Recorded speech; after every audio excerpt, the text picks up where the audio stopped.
Avant tout ça, qui je suis? Donc, moi, je m'appelle Arnaud Zarbo.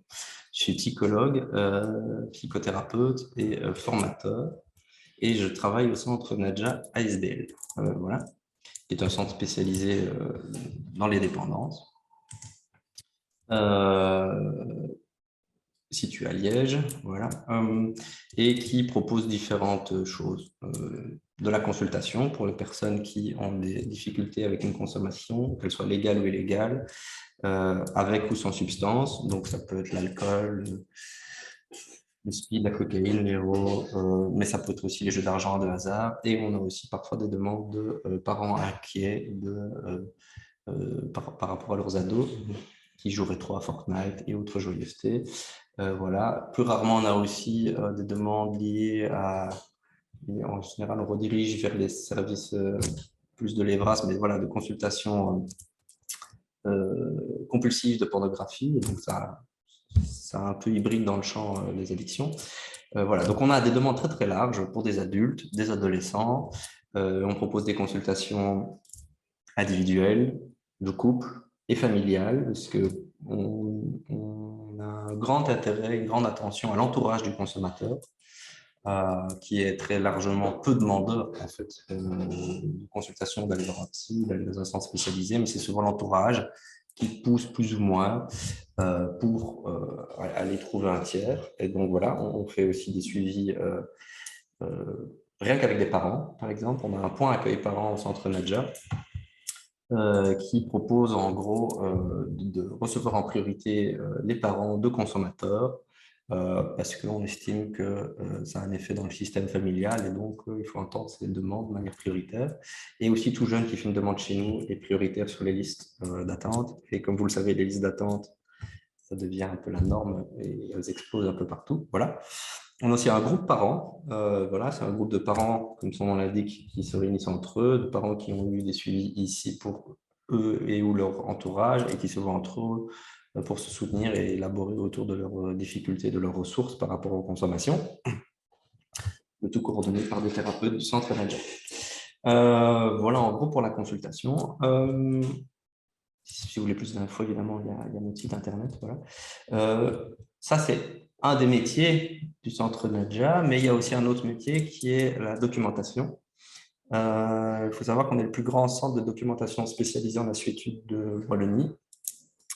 Ça implique quoi? Ça implique qu'on a une documentaliste ce qui est assez rare dans ce genre de service, qui fait une veille documentaire, qui peut répondre à des demandes spécifiques par rapport à des questions que vous auriez sur les sujets liés aux assuétudes de près ou de loin, que ce soit de la documentation au niveau épidémiologique, que ce soit au niveau de techniques d'entretien, enfin qu'importe, que ce soit sur des sujets précis, des groupes de personnes, d'âge, de genre, voilà, personnes âgées, consommation, errance et consommation, voilà, et forcément réinsertion socio-professionnelle et socio-professionnelle et consommation. Et on a aussi un catalogue en ligne que vous pouvez consulter, mais je mettrai les infos dans les slides aussi, pour voilà, vraiment aller trouver de la documentation qui est essentiellement en français, scientifique, des revues de littérature, voilà, et de la doc spécialisée, de l'accès à des revues. Ça, c'est un métier aussi à Nadja qui nourrit tout le reste, parce qu'on essaie de se mettre à jour dans ce qu'on propose, dans nos contenus de formation. Ça, c'est un autre pôle sur lequel je vais revenir brièvement. Là, on propose des formations, des accompagnements aux équipes qui se posent des questions sur les assuétudes, soit sur le niveau de la clinique, parce que avec leurs patients, s'ils sont thérapeutes, c'est un enjeu, soit au niveau de la prévention, ou même de l'accueil bas seuil, ou toute dimension qui pourrait venir impacter leur travail et le bien-être de leurs bénéficiaires. Par exemple, on a l'occasion de travailler avec des maisons médicales, on travaille aussi avec des services de l'aide à la jeunesse, on travaille et on forme par exemple des services tels que les assistants de justice, des gens de l'Observatoire du crédit de l'endettement avec qui on a fait des partenariats, mais ça peut être aussi des écoles, les services de santé mentale. Enfin, comme les assuétudes sont partout, forcément, on est amené à travailler sur différents domaines et différents milieux de vie et milieux professionnels. Voilà. Et donc, tous ces pôles-là, donc la consultation, la formation et la documentation collaborent ensemble. Et il y a aussi un point, le quatrième point, c'est l'accompagnement, mais qui est entre la formation et la supervision. On propose aussi des supervisions aux équipes parce que poser la question de la consommation, ben, ça pose la question des représentations, de comment on collabore ensemble, de comment on gère une crise. Quand un patient, un bénéficiaire sort du cadre, ben, ça vient nous toucher de manière différente, ça vient questionner les règles du fonctionnement de l'équipe, les questions d'exclusion, les questions d'inclusion, les règles d'éthique, et ça peut créer des tensions, et donc de fil en aiguille, on était amené à accompagner des équipes sur le développement d'un projet, soit développer un projet préventif, un projet d'éducation par rapport aux assuétudes, mais aussi un projet de prise en charge, ou tout simplement à réfléchir sur comment on fonctionne en tant qu'équipe sur base de situations de consultation qui font émerger un peu des tâches aveugles dans nos fonctionnements, sachant qu'on en a tous en tant qu'équipe. Voilà un peu, voilà, j'ai fait mon vendeur de tapis. Donc voilà. Alors, qu'est-ce qui fait que le Centre Nadja est en train d'animer ce webinaire que je représente ici? Mais c'est tout simplement parce qu'on fait partie d'un dispositif qui est la campagne Agir en prévention, qui a pour but voilà, de remettre un peu sur la carte l'intérêt de collaborer avec des services spécialisés en assuétude pour élaborer ensemble peut-être des projets ou vous venir en aide s'il y a des questions par rapport aux assuétudes. Et manifestement, il y a des questions puisque vous êtes inscrite aujourd'hui. Voilà, un peu en résumé. Alors ça, c'est forcément le catalogue. Voilà, j'ai fait des jolies photos pour montrer qu'on a plein de livres. Alors, c'est pas comme chez Ikea, ce sont des vrais livres avec des vrais mots dedans et tout. Et le catalogue que vous pouvez consulter, voilà, vous pouvez le faire en parallèle de ce webinaire par ailleurs si vous voulez. Tant que j'y suis, si celles et ceux qui participent aujourd'hui veulent obtenir les documents de présentation, le support, on pourra vous les transmettre par mail, mais je ne fais pas un envoi standard parce que voilà, c'est beaucoup de mailing à gérer, donc je vous demande de m'envoyer un mail pour avoir accès à la présentation si vous voulez. C'est notre site internet, voilà. Voilà. Alors, est-ce que vous connaissez WooClap? Peut-être que vous connaissez, que vous en avez déjà fait l'expérience. Donc, comme je suis curieux, donc j'aime bien un peu aller fouiner dans la vie des gens, tout ça, je vais vous demander c'est quoi votre consommation préférée. Donc, pour ce faire, je vais vous demander soit de scanner le QR code qui s'affiche ici, soit de taper sur votre smartphone le lien qui s'affiche, donc wooclap.com, et puis le petit code qui s'affiche là, si vous voulez bien.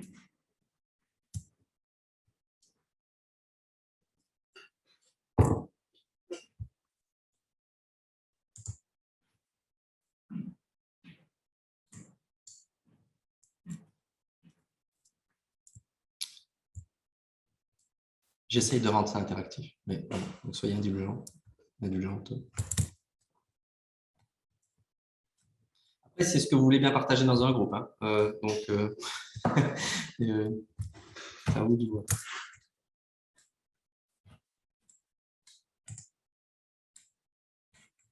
Ah, alcool, paf. Voilà, on va voir un peu la taille que ça prend en fonction des résultats. Aucune. Il y a des personnes ici qui font la photosynthèse, ils ne consomment rien. Voilà. Ils se mettent comme ça et ils acquièrent de l'énergie. Dans ma génération, il y avait une série qui s'appelait Dragon Ball, il y a un personnage qui faisait ça, mais en vrai, je ne pense pas que ça marche.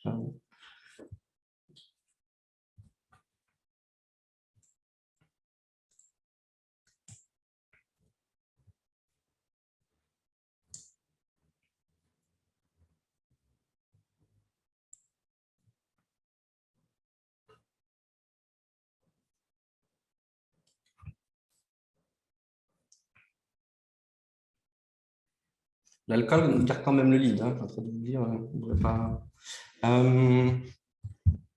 le COCAP. Qu'est-ce que c'est le COCAP?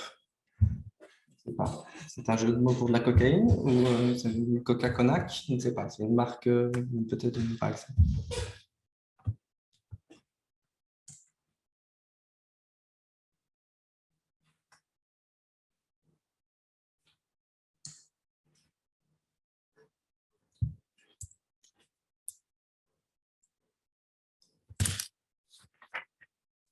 Une bonne bouffe, j'ai vu. Ok, mais ça, c'est relatif, une bonne bouffe. J'ai vu frites, ça peut aussi être de la bonne bouffe. Hein.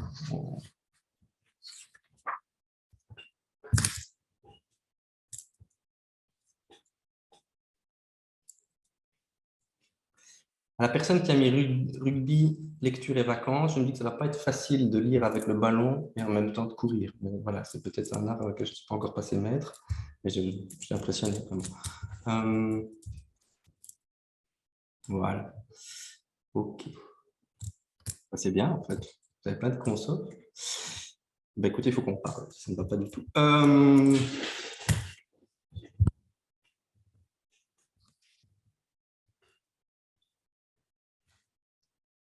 OK. Alors, pourquoi est-ce que, hors ma curiosité déplacée, je vous ai posé cette question, à votre avis?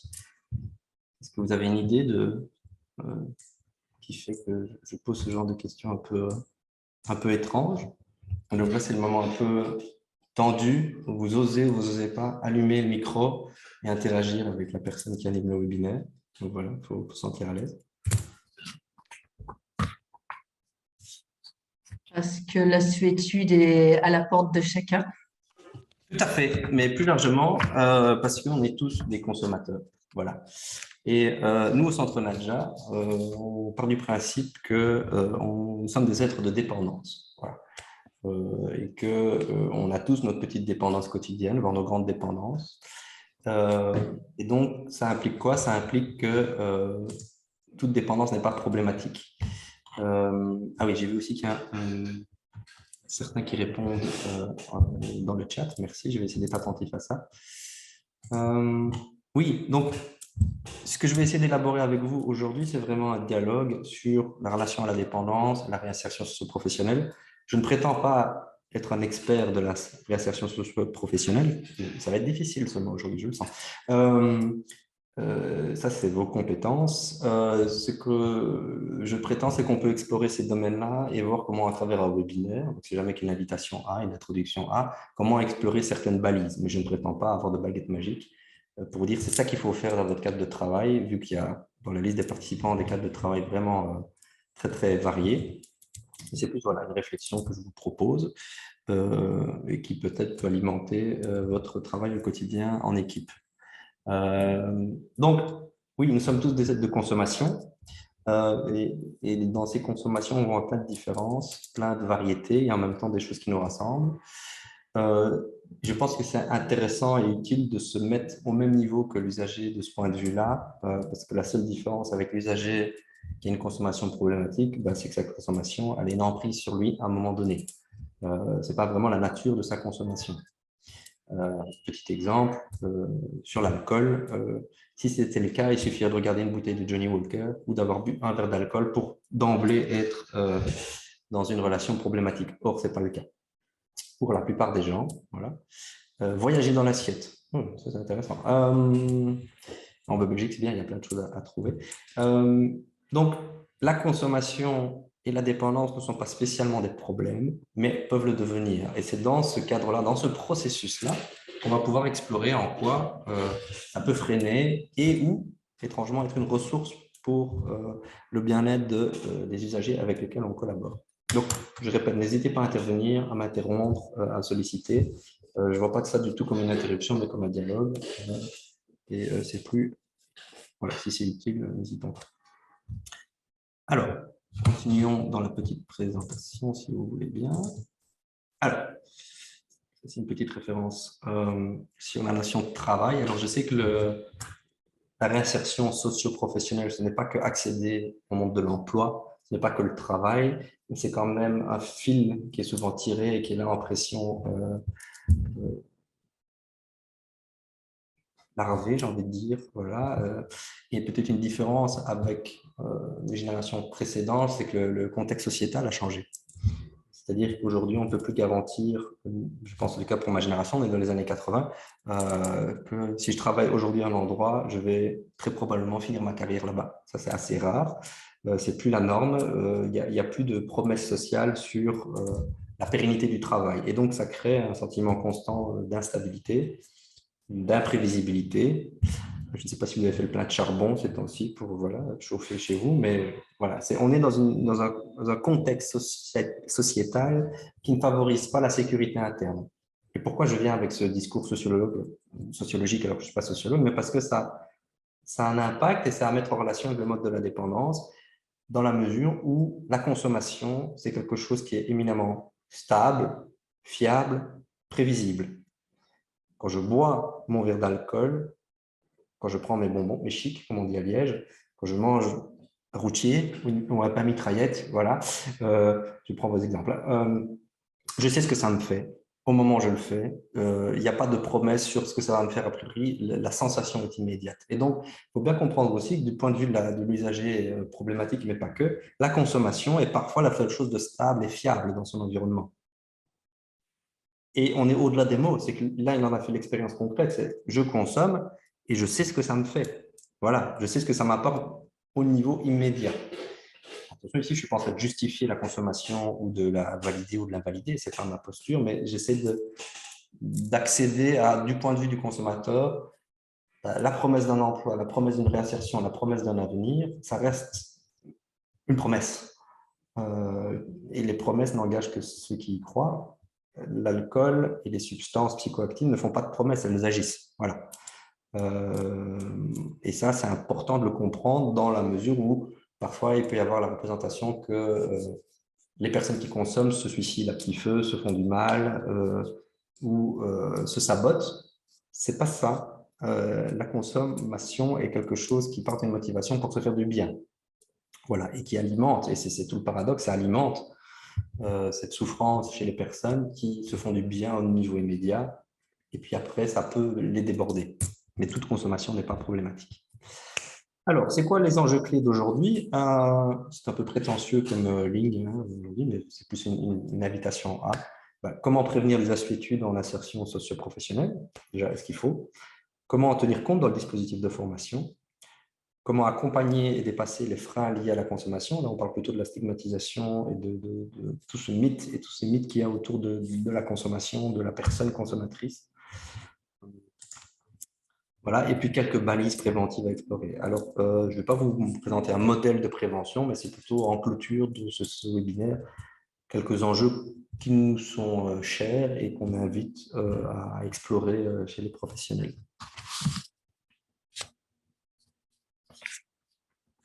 Voilà le menu du jour. J'ai un peu planté le décor.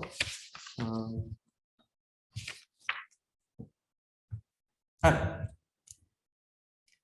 parler des assuétudes, ça implique de parler idéologie, ça implique de parler intimité, ça implique de parler croyance, parce que dans nos discours, dans nos vécus, il n'y a pas de représentation objective de c'est quoi les assuétudes. On a tous un rapport à la consommation, on vient l'illustrer avec ce petit exemple interactif, un rapport privilégié qui vient de notre histoire personnelle, qui vient de notre cadre de référence culturelle, qui vient de notre milieu de vie. Et nous, quand on accompagne les professionnels, que ce soit des psychologues, des médecins, des psychiatres, des assistants de justice, des assistants sociaux, des éducs, des directions d'établissements scolaires, on invite chacun à explorer cette dimension-là à l'intérieur de soi.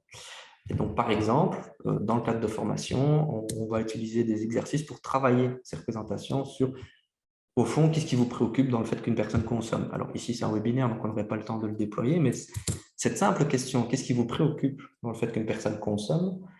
Quand on tire les fils un peu comme ça, on voit que ça vient chercher des notions relativement intimes qui ne sont pas accessibles spécialement.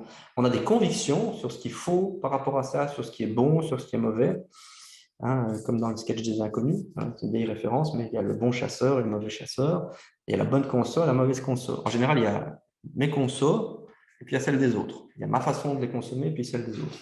Tout ça va avoir un impact très significatif sur comment on va prendre en charge la consommation. Et plus insidieusement, ça va avoir un impact sur la relation dans les équipes. Je dis souvent en boutade, vous prenez pas mal, mais que le problème dans le monde des drogues, ce n'est pas les bénéficiaires, c'est les professionnels. C'est-à-dire, c'est les collègues. Qu'est-ce que je veux dire par là? C'est on a souvent l'illusion qu'on pense la même chose et qu'on a un but. Si, par exemple, notre institution est dans une posture d'accueil, bas seuil, de non-jugement, de non-stigmatisation, il y a toujours bien une situation qui va venir nous heurter très fort, qui va venir nous tracasser, comme on dit à Liège, nous inquiéter, nous énerver. C'est ces situations-là, très particulières, qui viennent nous toucher au niveau intime, au niveau de nos représentations, de ce que nous, on appelle les valeurs. Et donc, de notre point de vue, avant de vouloir faire quelque chose pour le bénéficiaire à son endroit ou à son propos, il faut d'abord se questionner, nous, professionnels, comment ça nous agite. Parce que si vous ne travaillez pas ces représentations-là, elles travaillent pour vous, en fait. C'est ce qui fait que ces situations que je pense que tout le monde en a déjà vu ici, j'imagine une table virtuelle, autour de la table, quand vous revenez chez vous et cette situation elle vous tourne dans la tête, ou les situations où le bénéficiaire, vous savez, on dit, hey, il y a un machin qui est pour toi au téléphone, il dit, oh non, je ne suis pas là, je suis malade.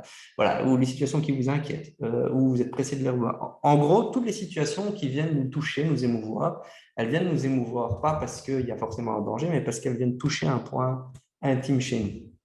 Donc, le premier travail, le premier outil d'exploration et de prévention, même là, on n'est pas que dans le soin, c'est de travailler les représentations des professionnels. De notre point de vue, c'est une question de responsabilité. Ça veut dire qu'on ne peut pas prétendre proposer un travail sur soi à des tiers, à des bénéficiaires, si nous-mêmes, on n'est pas au clair avec ce qui nous anime. Sachant que tout ce qui nous anime est changeant et dynamique. Moi, j'ai bientôt 37 ans. Je suis papa de 2 enfants. Je sais que mes représentations en matière de consommation, elles ont évolué depuis mes 20 ans, depuis mes 15 ans. Et quand mes enfants seront ados, je suis sûr que ça va encore évoluer et que pour ceux qui connaissent, viendra l'époque terrible où ma fille me dira « je vais aller dans le carré à l'image papa ». C'est un lieu de fête pour ceux qui ne connaissent pas. Ben voilà, je ne vais pas forcément être le professionnel zen, détendu, qui va dire « oui, ma fille, vas-y, réduis tes risques, consomme ». Non, je vais être animé de situation parce que ça vient me convoquer personnellement. Or, il y a des situations où on est touché par des bénéficiaires qui nous rappellent des gens qu'on connaît ou tout simplement pour qui on a des affinités. Eh ben, ma responsabilité en tant que professionnel, c'est pas de faire comme si ça ne m'affectait pas, c'est de l'utiliser dans la relation. Que je sois acteur de prévention, que je sois éducateur au sens très très large, ou un tiers, bas seuil, ou même un clinicien, un thérapeute. Parce que nous sommes nos outils de travail. Vous avez déjà entendu cette fameuse formule, mais c'est particulièrement vrai dans le monde des lassitudes, parce que tout le monde a son petit discours. C'est comme le sexe, tout le monde a son avis, tout le monde a ses fragilités, tout le monde a ses façons de faire. Voilà. Et on essaie de se convaincre, bon gré mal gré, que notre façon de faire, elle n'est pas trop mauvaise. Voilà. Mais ça s'apprend. Et donc, je pense qu'on a aussi quelque chose là à explorer. Et donc, voilà ce à quoi je vous invite aujourd'hui. Après, vous prenez pas, il n'y a pas de stress. Voilà. Alors, petite question. Ah oui, je vais encore vous embêter avec un petit bouclap. Selon vous, c'est quoi la dépendance? Est-ce que vous préférez... Bah, je vais vous mettre le lien. Est-ce que vous le voyez bien? Je vois des sourcils qui froncent, des yeux qui s'avancent. Oui, je pense que ça se voit. Oui.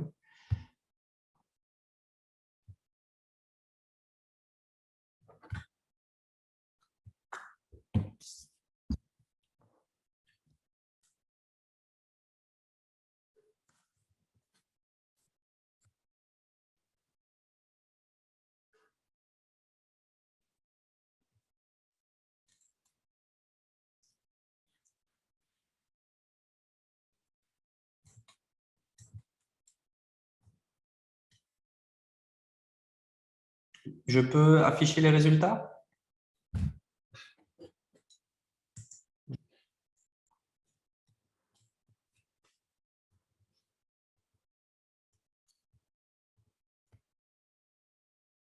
Mhm.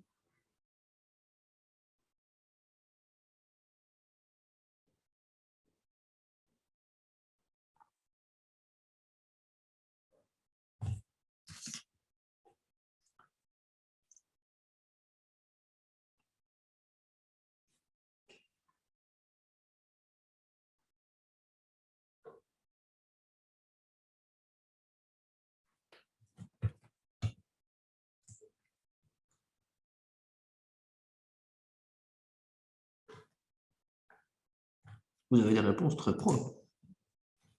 C'est chic. Je n'en doutais pas, pareil. Mais...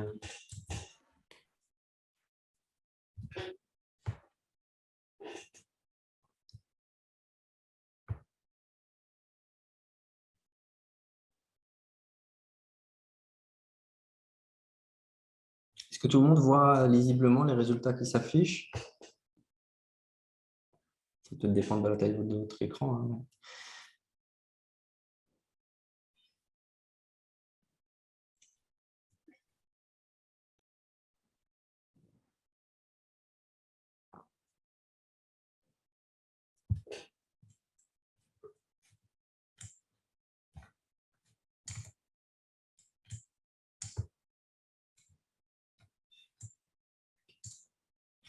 Ce qui est déjà assez marquant dans vos réponses, merci de la participation,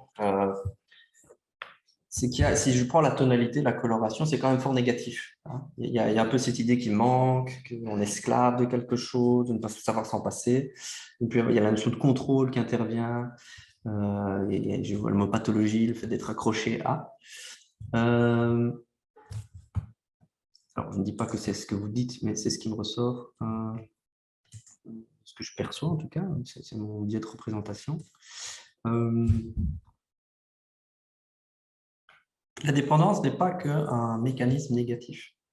Ça, c'est un premier niveau. La dépendance, à la limite, c'est peut-être le premier mécanisme de survie de l'espèce humaine. Alors, c'est un exemple que j'aime bien prendre, c'est la première personne en général de qui on reçoit de l'amour, dont tout va bien, et qui s'occupe de nous, c'est qui? Vous savez, de petite idée? Maman, Notre maman, C'est maman qui s'occupe de nous. Ou papa, ou toutes les figures alternatives équivalentes. Voilà. Or, c'est une personne de qui on est totalement dépendant. On critique généralement pas cette dépendance. Hein. En général, l'amour, c'est une forme sophistiquée de dépendance. Hein. Un être vous manque et tout est dépeuplé, vous connaissez la fameuse phrase. Donc, la dépendance est un processus qui n'est pas une pathologie, c'est un processus normal. Pourquoi? Parce que nous sommes des mammifères. Et les mammifères sont une espèce qui vit en interdépendance. On a besoin des autres pour devenir soi. On a besoin d'autrui pour se sentir en sécurité. Un exemple idiot, quand vous regardez un film drôle, que vous trouvez drôle, il n'y a rien de pire, c'est que quand vous le regardez avec vos amis, vos familles, vous dites hey, « Regarde ce super film, je l'ai déjà vu, j'aimerais bien que tu le vois. » Le drame, c'est pas que vos amis ne viennent pas, c'est qu'ils regardent avec vous et qu'au moment où vous tournez le regard pour voir que la scène est marrante, et eux, ils ne trouvent pas ça drôle. Et là, vous avez un terrible moment de solitude, voilà, d'isolement, de honte. Mais c'est drôle, moi j'aime beaucoup. Pourquoi c'est important? Et pourquoi c'est pas si idiot que ça, cet exemple? Ça prouve bien que même nos émotions les plus intimes, on va les calquer, les calibrer par rapport aux autres. On en a besoin d'être validé par rapport aux autres. C'est vrai pour les émotions, c'est vrai pour l'affection, et c'est vrai aussi pour nos consommations. La plupart de nos consommations viennent d'un héritage familial, du mode de représentation culturelle, et ne sont pas spécialement un problème. On est dépendant aussi de produits parce que notre cerveau le permet. Donc, les drogues n'inventent rien. Donc, les psychotropes, les services spécialisés ne parlent pas de drogue, ils parlent de psychotropes, ils n'inventent rien. Elles leur juste un système qui le permet. Vous avez peut-être déjà entendu qu'on a des récepteurs nicotiniques, des récepteurs associés ou cannabinoïdes. On n'est pas prévu pour fumer des pétards, même si peut-être vous êtes créationniste, mais on n'est pas prévu pour découvrir la nicotine. Voilà. On a juste des récepteurs, des récepteurs dans notre cerveau, dans nos neurones, voilà, nos synapses, qui sont calibrés pour recevoir et faire transiter certaines molécules. Ben, il se fait que les aciétudes, les consommations de psychotropes fonctionnent parce que les psychotropes sont des molécules qui ressemblent fort aux récepteurs qu'on a, tout simplement. Et moins ça ressemble à des récepteurs qu'on a, plus ça se rapproche d'un poison. Voilà. Donc, il y a des substances qui nous font beaucoup d'effets parce qu'on s'empoisonne en les consommant. L'alcool notamment, mais ce n'est pas la seule. Voilà. Donc, les dépendances n'inventent rien. Les drogues ne créent rien. Elles ne fonctionnent que parce que nous sommes déjà des êtres de dépendance. Et si vous êtes dans l'éducation, si vous êtes dans la transmission, dans le soin, vous voyez bien en quoi la dépendance n'est pas forcément quelque chose de mauvais, parce que dans une certaine mesure, les personnes qui nous consultent, qui accèdent à nos services, elles ont besoin de nous pour aller vers un ailleurs. Il y a une asymétrie dans la relation, mais ce n'est pas un souci. Ça peut devenir un problème. Et donc, la dépendance est avant tout un mode de fonctionnement, un mode d'organisation à l'intérieur de soi et dans l'entre-soi et autour de soi. Voilà. Et ça peut aussi se déployer sur les produits, mais on peut aussi être dépendant de sa bagnole, on peut être dépendant des autres pour se sentir en sécurité. Voilà. Donc, l'idée sous-jacente que je fais avancer avec mes gros sabots, c'est que la prévention des assuétudes, ce n'est pas spécialement sortir de la dépendance. C'est plutôt être en paix avec ces dépendances. Voilà. Comme j'aime à le croire, vous êtes relativement en paix avec vos dépendances personnelles et vous avez un équilibre dans toute la variété de dépendances que vous avez. C'est la seule différence qu'on a avec les usagers de dépendance, de substances qui sont dans des dépendances problématiques. C'est pas une question de personnalité, c'est pas une question de psychopathologie ou quoi, c'est vraiment une relation qui devient problématique. Mais ça, on va l'explorer ensemble. D'ailleurs, la dépendance, c'est avant tout un processus multifactoriel. C'est pas un état d'être dépendant. On ne se réveille pas un matin, on se dit tiens, je suis dépendant à tel produit ou à l'alcool. Ou non. C'est vraiment quelque chose qui vient se nourrir dans la relation qu'on a avec un objet, avec un comportement, voire avec une personne. On a aussi des dépendances affectives. D'ailleurs, maintenant, le mode dépendance est un peu tarte à la crème. On retrouve un peu à tous les niveaux. Et donc, si c'est un processus multifactoriel, on peut se dire mais il y a trop de niveaux qui interviennent, on est perdu. Ou on peut se dire aussi, mais non, on a plein de manières d'y accéder, on a plein de manières d'agir dessus. Et la réinsertion socio-professionnelle, l'accueil, la bienveillance, c'est un moyen qui est significatif et important et qui peut agir dessus. Mais agir dessus ne veut pas dire le supprimer, le réduire, le faire disparaître. Ça peut tout simplement ramener du contrôle à la personne. Voilà. Et donc, nous, ce qu'on préconise, c'est toujours de partir des ressources et du milieu de vie des usagers plutôt que de centrer sur les risques. Donc, on est moins les adeptes du radar et de la punition que plutôt de l'éducation à. Pour le dire encore autrement, on préfère mieux consommer que s'empêcher absolument de consommer. Parce qu'on a remarqué, l'expérience montre que s'empêcher de, à un moment donné, ça ne tient pas. En tout cas, pas pour tout le monde. Il y a des services qui vont vous dire, mais pour gérer une consommation, il faut l'arrêter. Il faut se sortir des drogues, il ne faut plus jamais consommer, il ne faut plus jamais avoir le comportement. Et d'autres services comme le nôtre vont dire, mais ça dépend. Ça dépend d'un tas de facteurs, mais on peut le savoir que dans une certaine manière et en discussion avec la personne. Et ça va être propre à chaque usager. C'est pour ça que l'usager doit être au centre du dispositif et ne doit pas être mis sur le côté comme s'il y avait d'un côté sa dépendance, sa consommation, lui, et puis son milieu de vie. Toute dépendance agit dans un contexte particulier et c'est sur ce contexte que nous on préconise, on pense que c'est intéressant de travailler. Est-ce que ça va jusqu'à présent? Est-ce que le débit n'est pas trop long? Est-ce qu'il y a des remarques, des réflexions, des réclamations déjà? N'hésitez pas. Voilà. N'hésitez pas à me faire un retour. Ne serait-ce qu'un pouce levé pour dire ça va. Voilà.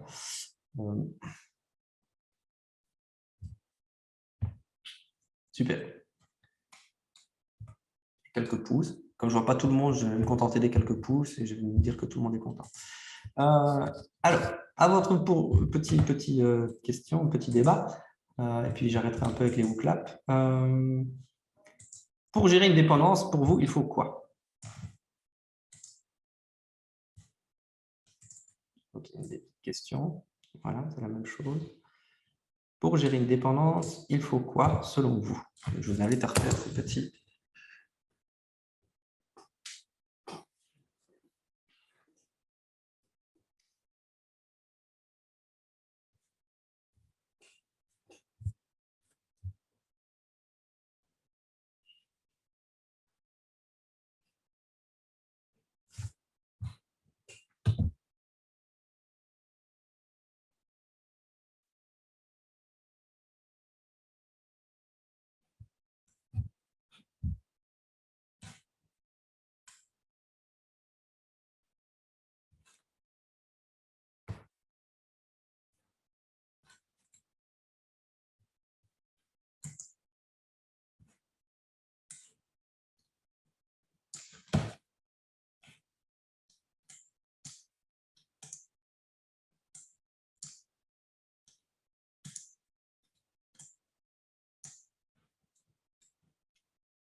Ça ne cessera jamais de m'étonner, il y a toujours des gens qui répondent quand même au niveau de Kenobi. Mais voilà. Ça me fait plaisir, évidemment.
Ah oui, mais non, vous ne pouvez pas dire des trucs intelligents dans le chat, hein. Il faut répondre à mes propositions, ça ne va pas, hein, sinon vous pourrissez mon jeu. Non, tout à fait.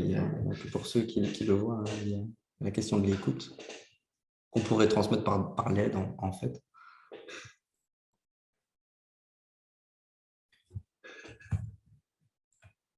Un peu de tout, sous poudre, comme ça. Oui. OK. Alors, je ne vais pas trancher, mais c'est fait exprès. Voilà, je vais vous laisser avec cette frustration. Mais bon, être adulte, c'est faire avec ses frustrations. On va voir. C'est important de pouvoir identifier ça chez soi et dans son cadre de travail parce qu'en gros, ça va déterminer vos objectifs de prévention. Si vous partez du principe que pour gérer une dépendance, il faut de la volonté, vous allez avoir tendance à renforcer les compétences individuelles. J'ai des hypothèses que je fais, je ne prétends pas être dans votre tête. Si vous pensez que c'est du soin, vous allez plutôt avoir tendance à considérer par implicite que c'est quelque chose à soigner, et donc que c'est plutôt quelque chose qui se rapproche de la maladie. Et donc la place, le rôle actif de la personne là-dedans est très limité. Si c'est de l'aide, ça peut être très large la notion d'aide, c'est-à-dire c'est quoi la dimension sur laquelle il faudrait être aidé. Même chose pour le cadre de vie adéquat. Alors là, on est plutôt sur travailler sur le milieu, les conditions de vie de la personne. Mais si c'est avoir un environnement sain, pour utiliser un vilain mot, ben vous allez avoir tendance à reproduire ce qui, de votre point de vue, est sain, peut-être pas que personnel, mais de votre point de vue institutionnel. Si vous pensez que c'est une médication ajustée, vous allez avoir tendance à reporter la gestion de la dépendance sur les professions dites médicales. Voilà, et sur cet enjeu-là. Et donc, dans la triangulation et sur la manière dont vous allez collaborer entre professionnels, parce que vous savez bien que les bénéficiaires qui sont avec vous, il n'y a jamais qu'un professionnel, il y a toujours une tripotée de gens, de services, de maillage, etc. Si on fait un peu les sociogénogrammes et les tableaux, c'est un truc, on se croirait dans un truc de complotiste avec les fils rouges, parce que les gens, il y a tout un tissu autour d'eux. Voilà. Ça va déterminer par la bande ce qui est une priorité d'action pour vous. Voilà. Et si c'est votre priorité d'action, mais que votre institution pense que c'est plutôt une médication, alors que vous pensez que c'est un cadre de vie adéquat, ben ça peut vous mettre en position de porte-à-faux. Et c'est là où les tensions, les difficultés en équipe, ou les petits couacs d'ajustement, quand vous allez proposer une action ou une piste d'action par rapport à un bénéficiaire, peuvent venir coincer. Ce n'est pas sur une question de compétence, sur ce qui est la bonne chose à faire, mais c'est plutôt, c'est quoi les stratégies prioritaires. Et c'est en ça que je pense que c'est important de faire émerger chez chacun des professionnels c'est quoi ma priorité en fait. En gros, c'est quoi qui, de mon point de vue, est le plus important pour une personne qui est dans une gestion de dépendance difficile ou complexe. Voilà. Et ça va aussi de voir dans quelle mesure je me sens impliqué, compétent et un vilain mot légitime. Voilà. De notre point de vue, au centre Nadja, et je pense que la plupart des services spécialisés et des partenaires de la campagne Agir en prévention, on pense que vous êtes légitime, justement parce que vous êtes ce qu'on appelle la première ligne, ou en tout cas en contact avec les bénéficiaires. Bon appétit, Olivier. C'est plutôt cette compétence-là dont on a besoin, nous, service, quand on fait de la consulte ambulatoire, pour justement faire ce maillage, parce que vous impulsez déjà un cadre, un rythme, des objectifs, et donc on a besoin d'avoir de la clarté sur ce niveau pour pouvoir construire un programme par rapport à la personne et la mettre au cœur des dispositifs. Sans quoi, on ne fait que reproduire ce qui est important pour nous, et donc l'autre disparaît, parce qu'on pense que ce qui est bon pour nous est implicitement bon pour l'autre. Donc je caricature, je sais que ce n'est pas ce que vous pensez, vous êtes des professionnels. Mais sur les sujets qui fâchent, quand il y a des situations dramatiques ou vraiment de crise, la sphère raisonnement, elle est souvent corrodée, parasitée par la sphère émotionnelle et par le sentiment d'urgence et d'angoisse ou de détresse qu'on peut percevoir chez l'autre et qui résonne à l'intérieur de nous. Et donc, c'est important d'avoir une anticipation sur ce niveau-là, sur comment on agit avec les personnes, parce qu'elles vont venir chercher ça sur nous. Les gens vont dire, oui, mais qu'est-ce qu'il faut faire? Qu'est-ce que je dois faire? C'est quoi la piste? Voilà. Et vous pensez qu'il faut faire quoi? Moi, ça m'arrive souvent, et mes collègues aussi, disant, mais qu'est-ce qu'on fait dans ces cas-là? Ben, je ne sais pas a priori. D'abord, il faut identifier qu'est-ce qui est le plus important pour vous, et c'est quoi votre objectif de prévention ou d'accompagnement. Et après, on va pouvoir le faire. D'abord, il faut déterminer les objectifs. Ce qui est moins sexy, moins marrant, et effectivement, l'aide, ça ne veut rien dire et tout dire en même temps. Et donc, il faut déplier ce fil, dire, mais aider, ça veut dire quoi? Est-ce que c'est redonner plus de contrôle? Est-ce que c'est sortir de l'addiction? Est-ce que c'est donner du soutien social? Est-ce que c'est voilà, donner des compétences de travail pour sortir? Tout ça va impacter très fort sur comment on prétend, on a l'espoir d'améliorer la vie de la personne. Parce que l'idée, c'est quand même de faire un peu du bien aux gens. Voilà. Et donc, pour nous, toute consommation a du sens. C'est vraiment important. Je ne sais pas si vous partagez ce point de vue. Du point de vue de la personne.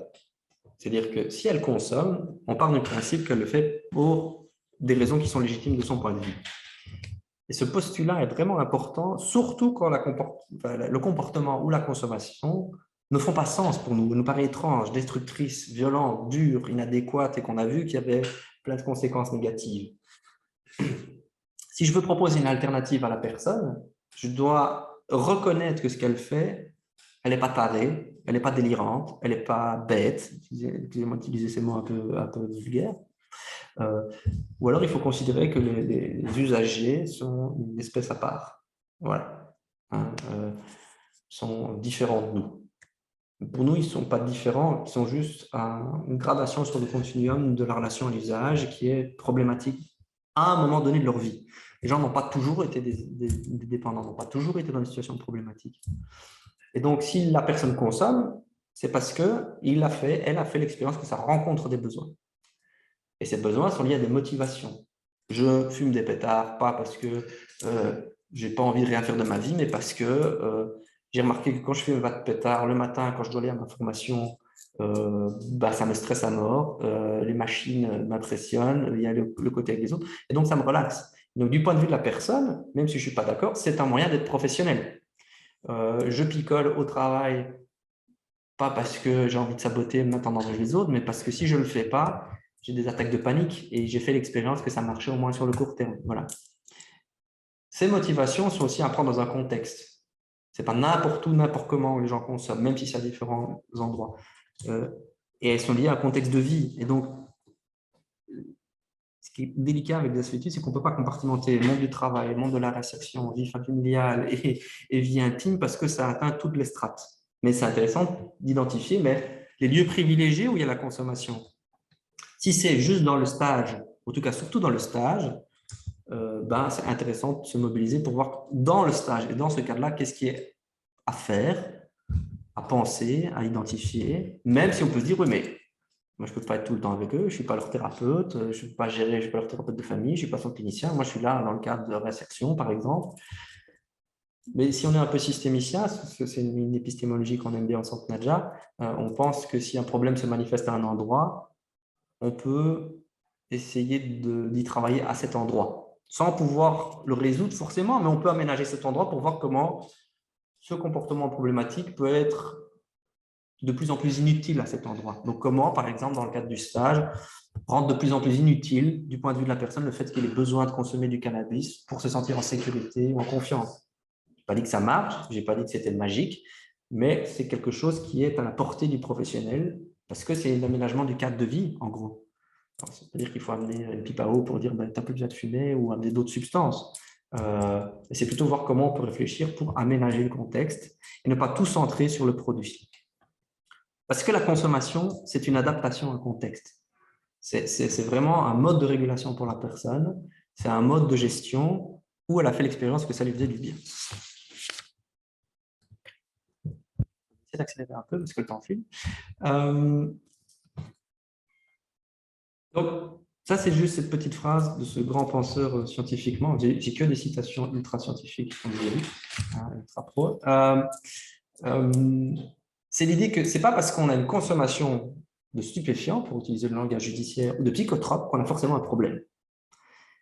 Et pour le dire encore autrement, même si la personne ne perçoit pas qu'elle a un problème, alors vas-y, tu as vu dans quel état il est, enfin, son stage, son processus, il est vraiment abîmé, peut-être que la personne va ponctuer le problème à un autre niveau. Peut-être que pour elle, le problème, ce n'est pas qu'elle consomme, le problème, c'est qu'elle n'a pas de thune, ou qu'elle est en froid avec sa mère, ou que sais-je, ou qu'elle se sent seule dans sa vie.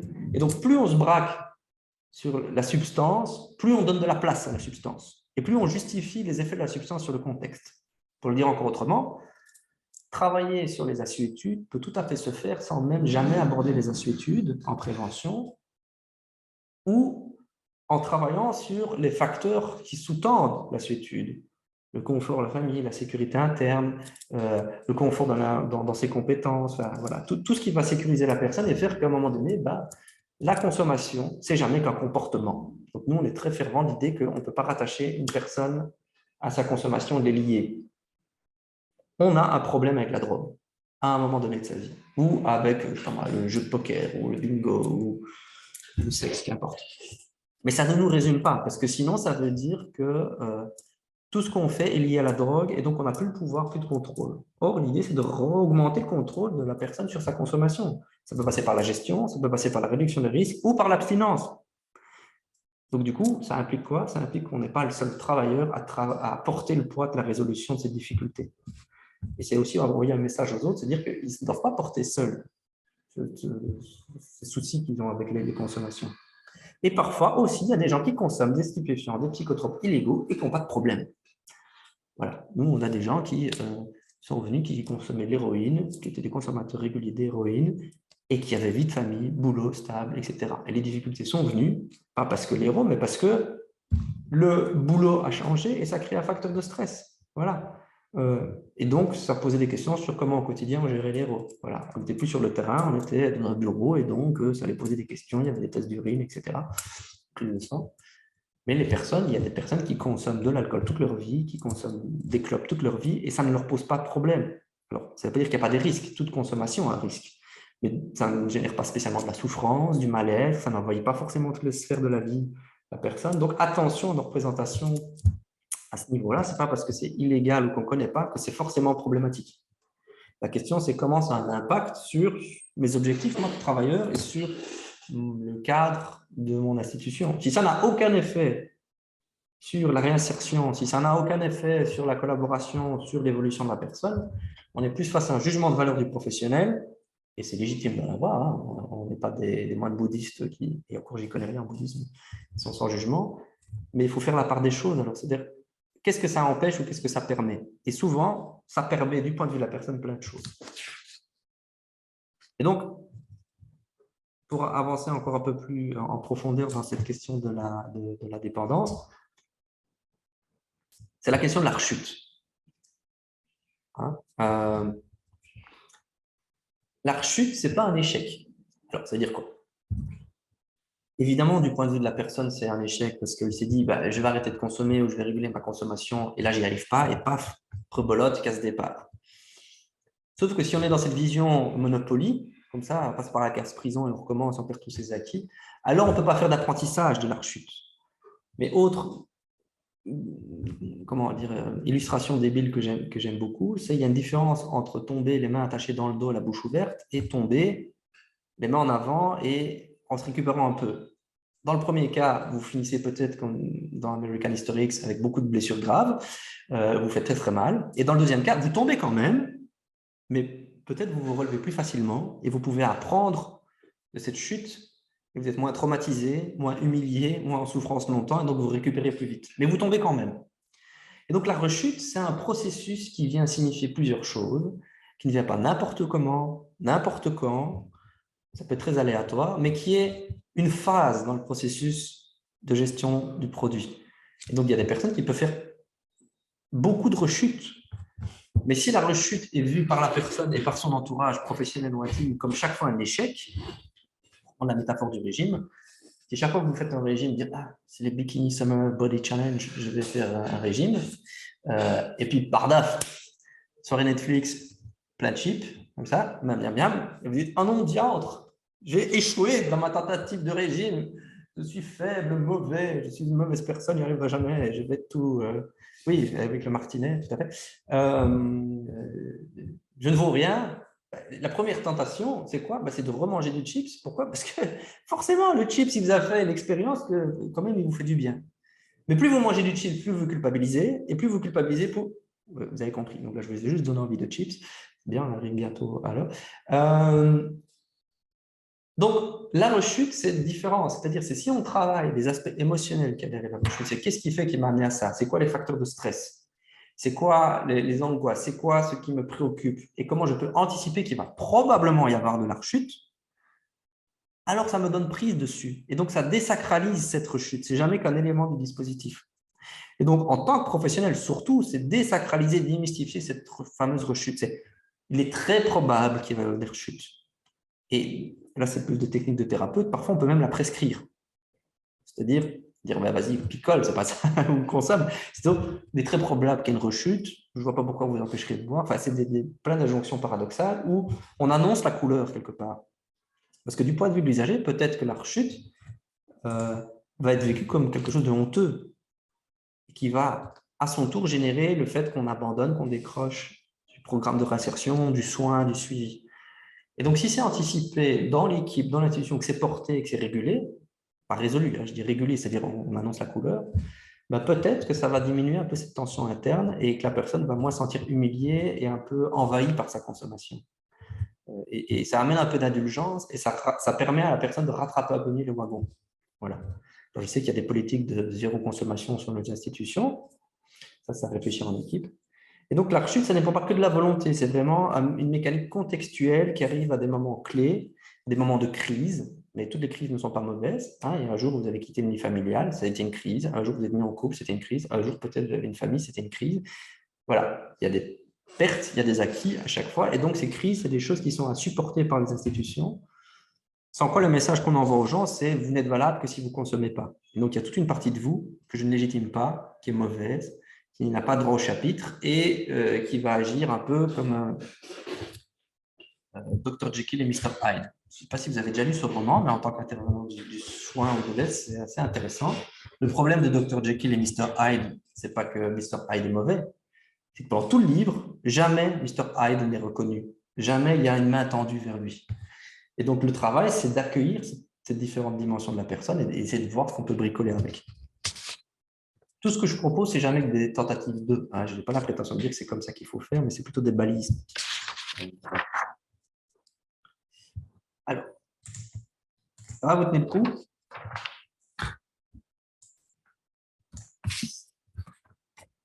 Alors, le fameux travail.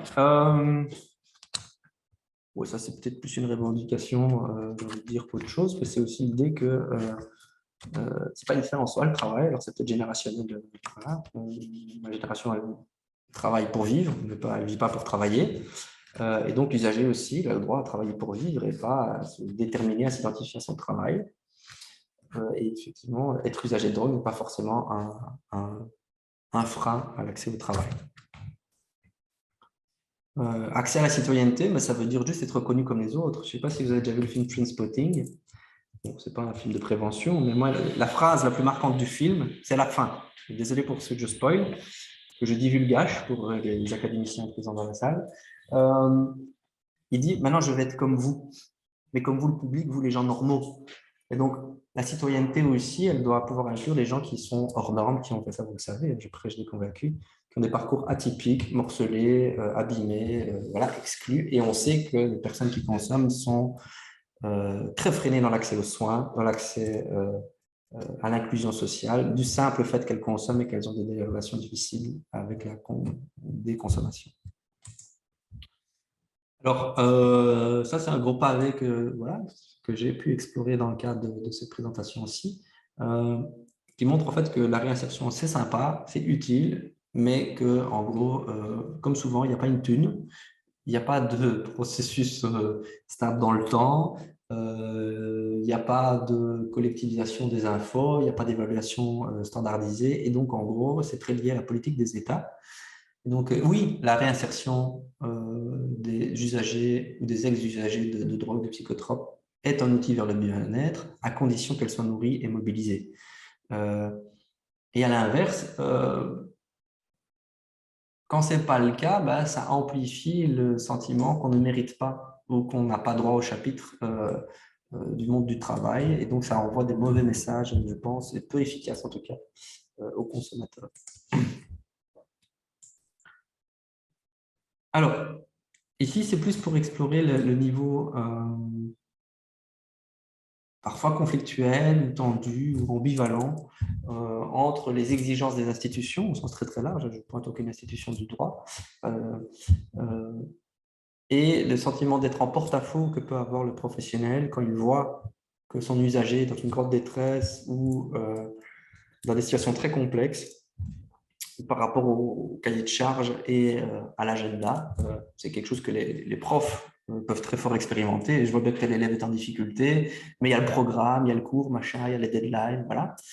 Donc là, je fais un gros hashtag solidaire à tous les parents qui sont en examen en même temps que leurs étudiants, là, pour l'instant, on bûcher en même temps qu'eux.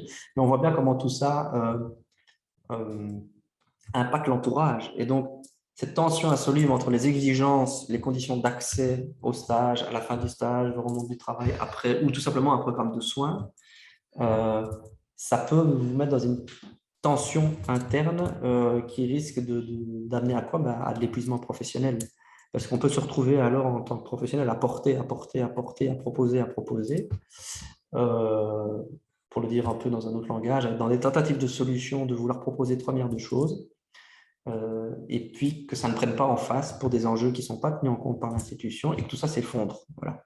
Mais souvent, le professionnel s'effondre aussi, il y a un sentiment d'impuissance, d'incompétence, de frustration, voire d'agressivité passive, qui peut, voilà, ou d'incompréhension par rapport à l'usager, parce que ces dimensions contextuelles ne sont pas prises en compte ou suffisamment en compte. Nous, ce qu'on remarque dans les consultations qu'on a ici, c'est que souvent, on a tendance à focaliser sur les compétences individuelles et pas sur le contexte de vie des gens. Cette fameuse volonté dont on a évoqué tout à l'heure, la fameuse motivation. Ça m'a toujours emmerdé, cette notion de motivation. On ne fait pas les choses parce qu'on est motivé à. C'est un grand leurre. On fait les choses parce qu'on a fait l'expérience que ça peut nous faire du bien. Voilà, c'est QFD les chips, voilà.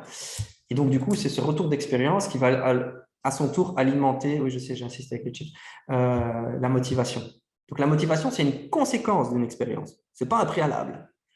Pour ceux qui jouent aux jeux vidéo, on n'a pas une jauge de mana, de motivation qu'on alimente au fur et à mesure, ou de points de vie de motivation. Ah non, je n'ai plus de motivation, je n'ai plus de potion de motivation, il faut la recharger. Non, c'est un processus dynamique, la motivation, qui est lié aux expériences et au contexte émotionnel dans lequel je vais les faire. Donc, motiver quelqu'un à, ça ne veut rien dire. Ou avoir suffisamment de motivation, ça ne veut rien dire. C'est le résultat d'eux. Et donc, on crée des conditions qui permettent la motivation. Voilà. Ça, c'est aussi un cadre que vous faites tout le temps, en fait, quand vous accompagnez les gens, c'est que vous créez des conditions propices à ce qu'ils soient motivés à. Même chose pour la consommation. On n'est pas motivé en soi à consommer les drogues. On a fait l'expérience d'eux et donc, du coup, en retour, ça nous motive à consommer. Est-ce que ça va pour cette dimension-là? Oui.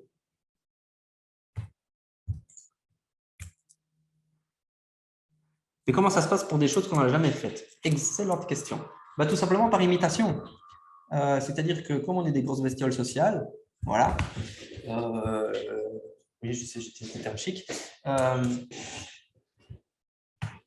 on va repérer dans notre champ d'expérience des personnes qui sont des êtres signifiants pour nous, et on va avoir tendance à se calquer sur ce qui est important pour eux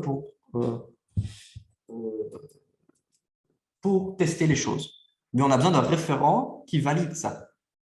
Le plus souvent, là-bas, c'est la famille, le conjoint, les gens qui nous sont nos intimes. C'est pour ça que quand vous allez au restaurant, vous êtes autant attentif à ce que vous prenez dans le menu que ce que l'autre prend. Et systématiquement, ce que l'autre a pris était meilleur. Ah, j'aurais dû choisir ça. Voilà. Et ce qui va valider le fait que c'est bon ou pas, c'est la tronche de l'autre quand il mange. Et donc, ça va vous donner ou pas envie de l'expérimenter. Et donc, on est des grands observateurs, en fait, nous, les êtres humains, et tout passe dans la communication. Et donc, encore plus dans le non-verbal. Donc, plus on est attentif à ces aspects non-verbaux, dans les postures, dans les attitudes, plus on installe quelque chose de positif. Et donc, les nouvelles expériences ne se font que parce qu'elles ont un cadre qui le permettent.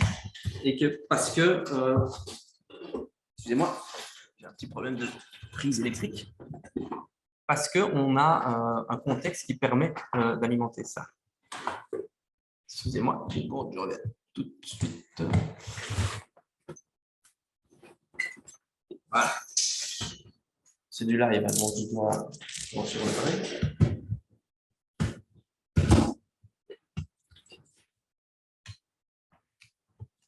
Et donc, si je suis dans un milieu où il y a beaucoup de consommation, ou un groupe d'appartenance, où la valeur travail, par exemple, la valeur inclusion est forte, je vais avoir tendance à m'identifier à ces milieux d'appartenance-là et avoir des actions qui correspondent à ce milieu-là.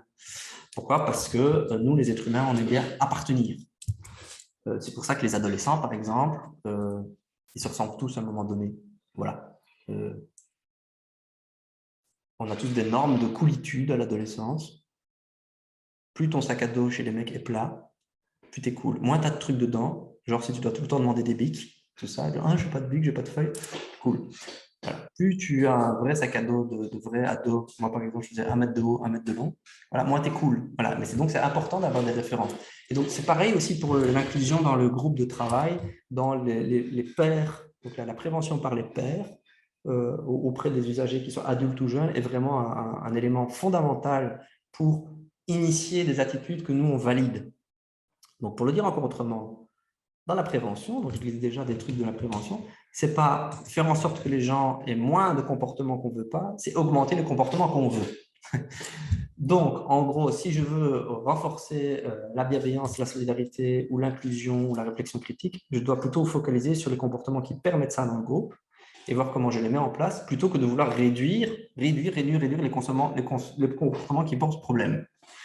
Vous avez moins de prise et vous êtes moins dans le contrôle à empêcher les gens d'eux, et exclure, c'est pas empêcher, c'est juste déplacer le problème. Et donc, ça va vous donner de l'impuissance. Voilà, vous avez tous des ROI, des règlements dans vos institutions. C'est pas parce qu'ils sont là que forcément que les choses changent. Alors, le ROI, les règlements peuvent être des supports A, mais ils sont surtout des supports A quand ils sont dans l'idée de voilà, le cas nous permet de ça, de faire ça, d'aller vers ci. Voilà.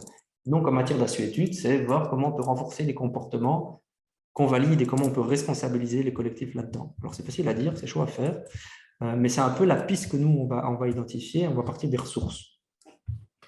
Est-ce que ça répond à la question qui m'a été transmise dans le chat? Pas du tout.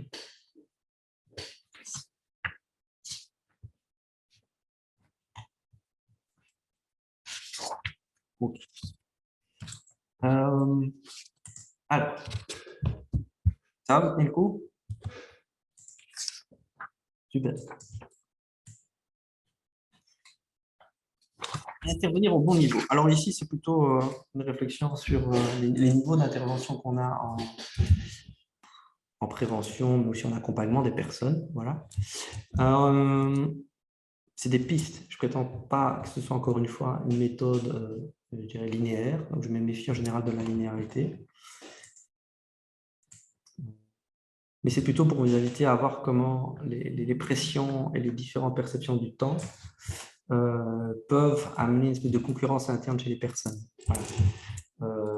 Je parle de stage, mais vous pouvez identifier ça à travers vos contextes de travail respectifs. Le fait d'être dans une institution, d'être au travail, le fait que vous soyez ici, que vous soyez dans vos vies professionnelles, ça implique une temporalité. Ça implique une gestion du temps. Ça implique une rythmique. Voilà. Et donc, c'est une rythmique qui est imposée. Qu'on le veuille ou non, à un moment donné, il y a une imposition d'un cadre parce qu'il y a une gestion d'un collectif. Donc, ce n'est pas à la carte. Il peut y avoir relativement de la souplesse, mais il y a un minimum sur lequel il faut s'entendre. Et parfois, ce minimum qui pour nous est un minimum est vraiment un maximum pour les personnes. Pourquoi? Parce que si elles sont dans un usage, je dirais chronique et ou problématique, la consommation, ça impose aussi un rythme. Si je prends de l'héros, par exemple, la demi-vie d'effet, donc la demi-vie d'un produit, c'est quoi? C'est la durée d'effet entre le moment où je l'injecte et le moment où l'injecte, l'ingère, sniff, tout ce que vous voulez, ou comme la pastille qui vient d'être avalée par Julie. C'est vraiment le moment entre l'entrée dans l'organisme et sa sortie, et donc on appelle ça une demi-vie. L'héroïne a une demi-vie assez courte. Donc ça implique que la personne, elle doit consommer, avoir la montée d'effet, puis la descente, puis rechercher sa conso, puis remonter. Donc sur une journée, ça peut être 3 fois, par exemple. Voilà, j'invente, il faudrait, c'est plus ou moins la grosse louche.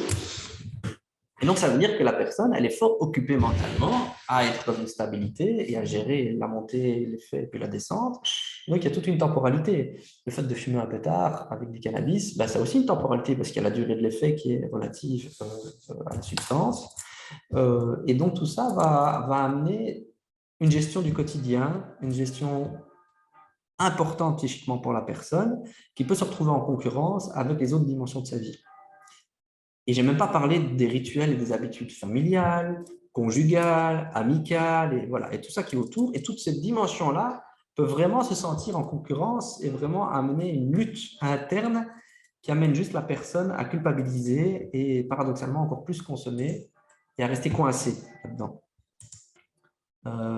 Donc, je pense que c'est à l'intervenant, dans la mesure de ses moyens et de ses possibilités, d'essayer de voir comment il ne s'agit pas de faire concurrence entre ces dimensions-là, mais de les inclure. Pas pour être dans la justification de la consommation, la valider.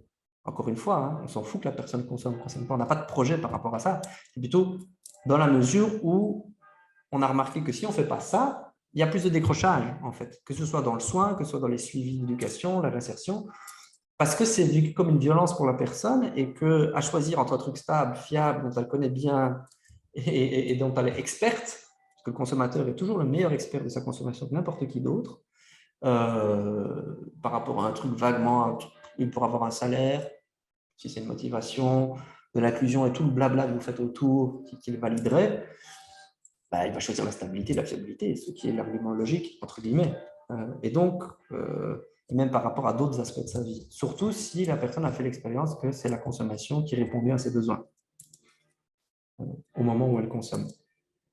Donc, c'est important de pouvoir faire la différence entre ces niveaux-là et de se dire que nous, on n'est jamais qu'un des éléments qui va mettre une pression supplémentaire sur cette temporalité-là interne. Et donc là, je reparle de la rechute parce que, encore une fois, la rechute, c'est aussi une histoire de temporalité. Il y a le fait que les personnes rentrent dans le dispositif, commencent à s'y sentir bien, font tout le parcours, peut-être ça vous est déjà arrivé, et puis on arrive à la fin, et la bouffée d'angoisse, et patatras, et pouf, il y a tout qui s'effondre et les personnes disparaissent du radar. Parce que c'est quelque chose où elles font encore l'expérience d'un deuil, d'une clôture, où c'est difficile, où elles ont peur, il y a de l'angoisse. Et donc, la rechute, pour la personne, ça peut être un moyen plus ou moins conscient de s'éviter un effondrement, de s'éviter un échec personnel, de s'éviter vraiment quelque chose où l'image de soi sera encore plus abîmée. Pour prendre un autre exemple, quand j'étais ado, les maths, ce n'était pas mon truc. Moi, je suis devenu psy, voilà, je ne suis pas trop mal sorti, mais j'avais quand même des stats. Bon, soit. Et donc, je regardais le tableau, c'était 2 plus 2 égale 4. Je regardais la fin de leur truc, il y avait des équations dans tous les sens, je ne comprenais plus rien. Et donc, chaque fois que je faisais des devoirs ou que j'avais des contrôles, ben, j'évitais de plus en plus. Parce que ma réflexion était de me dire, quitte à me planter, je ne vois pas pourquoi je fais l'effort de me casser la tête sur des trucs qui m'angoissent et me stressent, alors que je vais quand même me planter. Pourquoi? Parce que dans mon écologie interne, ce qui était plus dur, ce n'était pas de se planter, c'était de se planter en ayant fait l'effort. Et ça, au niveau de l'image de moi, de mon sentiment d'incompétence, c'était terrible. Et donc, j'ai mis en place tout un dispositif pour éviter les maths, ce qui a moyennement fonctionné. Mais c'est le processus que j'essaie de vous transmettre, c'est que la personne va peut-être se rassurer avec sa consommation parce que tout le reste est insécure de son point de vue. Voilà. Et que c'est un moyen qu'elle a de se sentir en santé, en contrôle, en efficacité, parce que pour le reste, bah, tout est incontrôlable ou tout est impressionnant. Et donc, je pense que si on ne tient pas compte de ça dans le dispositif de prise en charge, on valide le fait que la rechute est quelque chose qui a trop de pouvoir et sur lequel la personne n'a aucune prise. Donc, personne ne peut rien faire dessus. Quand je dis insertion, ça peut être aussi reprendre des études. J'ai beaucoup de jeunes adultes qui viennent voilà, et qui sont dans des moments un peu de au secours, je suis libre, maintenant je dois m'autogérer. Là, c'est l'angoisse. Voilà. Et qui vont se saboter pour ces enjeux-là.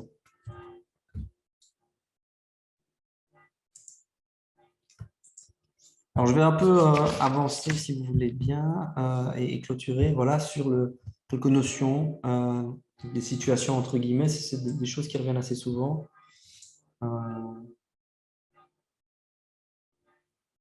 Sur le côté fantasmatique du travail, en tout cas de ce monde merveilleux du travail, de l'emploi, de l'accès à la formation, aux études, je pense, et vous en êtes totalement conscient et au fait, que ce n'est pas parce qu'on est dans la mouise ou dans la précarité qu'on n'a pas droit aussi à rêver à être cosmonaute, pour le dire comme ça. et que je pense que c'est pas notre… oui, moi aussi, je voulais être cosmonaute quand j'étais petit. Voilà. Mais donc, du coup, je suis devenu psy. J'ai un peu raté ma vie. C'est l'idée que c'est pas le projet, c'est pas le côté fantasmatique et réaliste qui est important. C'est quoi les compétences qu'on peut aller chercher à travers, c'est quoi les ressources, c'est quoi qui est porteur pour la personne. Et donc, ramener à ce qui est réaliste. Maintenant, tu ne vas pas faire le droit, tu vas te finir ta réinsertion, tu t'es fait choper avec 12 grammes, maintenant tu vas refaire tout ton parcours, etc. C'est pas ça qui doit être tué dans l'œuf. Ce qui doit être tué dans l'œuf, c'est l'illusion que parce que si on échoue, tout est foutu à l'avance. Voilà. Or, on est quand même dans une société où l'échec est vécu comme quelque chose de définitif souvent, ou quelque chose qui amène à, comme dans les études, à des voies de garage. Voilà. Et ce n'est pas vu comme quelque chose d'inclus dans le dispositif, ce qui n'est pas le cas dans les services de réinsertion, je le sais bien. En tout cas, j'aime à le croire. Et donc, je pense que ces vœux un peu délirants, un peu fantasmés, etc., de réinsertion, il faut les prendre comme des projets à long terme. Comme peut-être vous avez des désirs aussi pour vous-même, hein, j'aurai une table d'hôte, ou je vais devenir écrivain, je vais faire ceci, cela, que sais-je. Ce n'est pas le côté réaliste qui est important. Je crois qu'on ne vit pas pour être dans le réel, on vit pour faire du réel quelque chose qui nous fait du bien. On essaie de faire un peu quelque chose autour de ça. Et donc, les personnes sont parfaitement au fait de leur situation, de leur détresse, du fait qu'elles sont excusez-moi du mot, dans la merde, dans la précarité, un peu des termes un peu plus chics, la pauvreté, la misère. Donc, ce n'est pas non plus de les vendre du rêve pour qu'ils soient déçus, mais c'est supporter le fait que c'est légitime d'avoir des désirs d'une autre chose, voilà. Et que cette autre chose n'est pas spécialement orientée par la drogue, ou alors c'est un moyen de. Voilà. Et donc, ça pose la question du CV parfois, quand c'est en clôture de formation, quand on va arriver au monde de l'emploi, etc. Il peut y avoir une tentative de vouloir lisser, d'avoir un CV nickel, avec une belle mise en page, etc. Il y a même des cours là-dessus sur comment faire un beau CV. Je pense que la tentation qui serait de vouloir expurger et d'enlever les passages un peu à vide, de colmater les brèches aussi, ça peut être un leurre et ça peut être une impasse pour la personne parce que ça n'aide pas à faire la paix, entre guillemets, à faire avec qui elle est. Et puis, ça peut la mettre dans une situation de porte-à-faux après. On verra la slide suivante, je pense, sur le secret. Par rapport à est-ce qu'elle doit être honteuse de son parcours ou pas, ou en faire un atout. Voilà. Et par rapport à l'employeur aussi. Donc, je pense qu'il y a plein de compétences hors cadre, hors milieu du travail qui sont allées rechercher, notamment dans le fait de consommer. Il y a des ressources. Pour être un consommateur assidu de drogue, il faut avoir la capacité d'aller débloquer des fonds.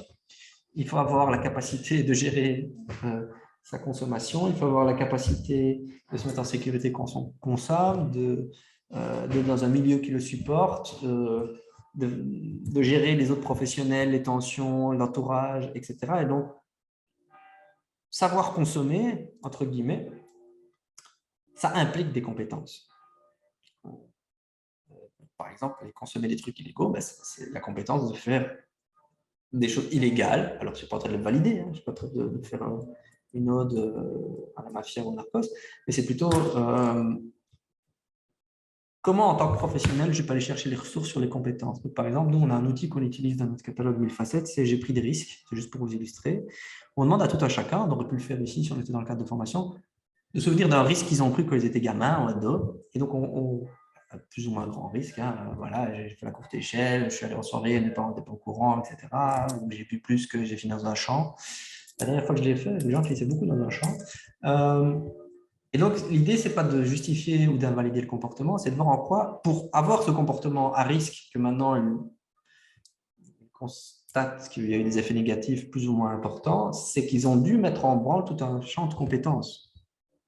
Et donc, s'il y en a des compétences pour avoir une gestion de sa consommation, on a des compétences à transférer ailleurs. Par exemple, j'ai fait en sorte que mes potes ne captent pas que je consommais, j'ai fait en sorte de sortir du cours. Ben voilà, ça demande de la solidarité, ça demande de l'entraide, ça demande de la négociation, ça demande des capacités argumentatoires, etc. Et donc, tout ça, il faut le baliser à petits pas par rapport aux gens, sans justifier, mais ça veut dire qu'ils savent, parce que pour savoir consommer, il faut mobiliser des ressources. Un autre exemple un peu plus léger, moi, il m'arrive d'avoir des patients qui jouent trop aux jeux vidéo. Voilà. et qui sont en décrochage scolaire parce que c'est la faute des jeux vidéo, entre guillemets. Je sors un peu du cadre, mais pas trop, mais c'est pour vous montrer que savoir jouer à un jeu vidéo, c'est la capacité de se soumettre à des règles absurdes et conventionnelles pour atteindre un objectif méta. Et donc, savoir jouer à un jeu, c'est savoir respecter des règles. Donc, si je sais jouer à un jeu, ça veut dire que je sais respecter des règles, que je sais les appliquer, que je sais développer des stratégies, et donc que je peux aussi les appliquer dans le cadre de l'école. Donc, mon travail ne va pas être de valider ou d'invalider la pratique excessive, c'est de dire, mais il y a des choses à aller chercher dans le comportement qui pose problème qu'on peut transférer ailleurs.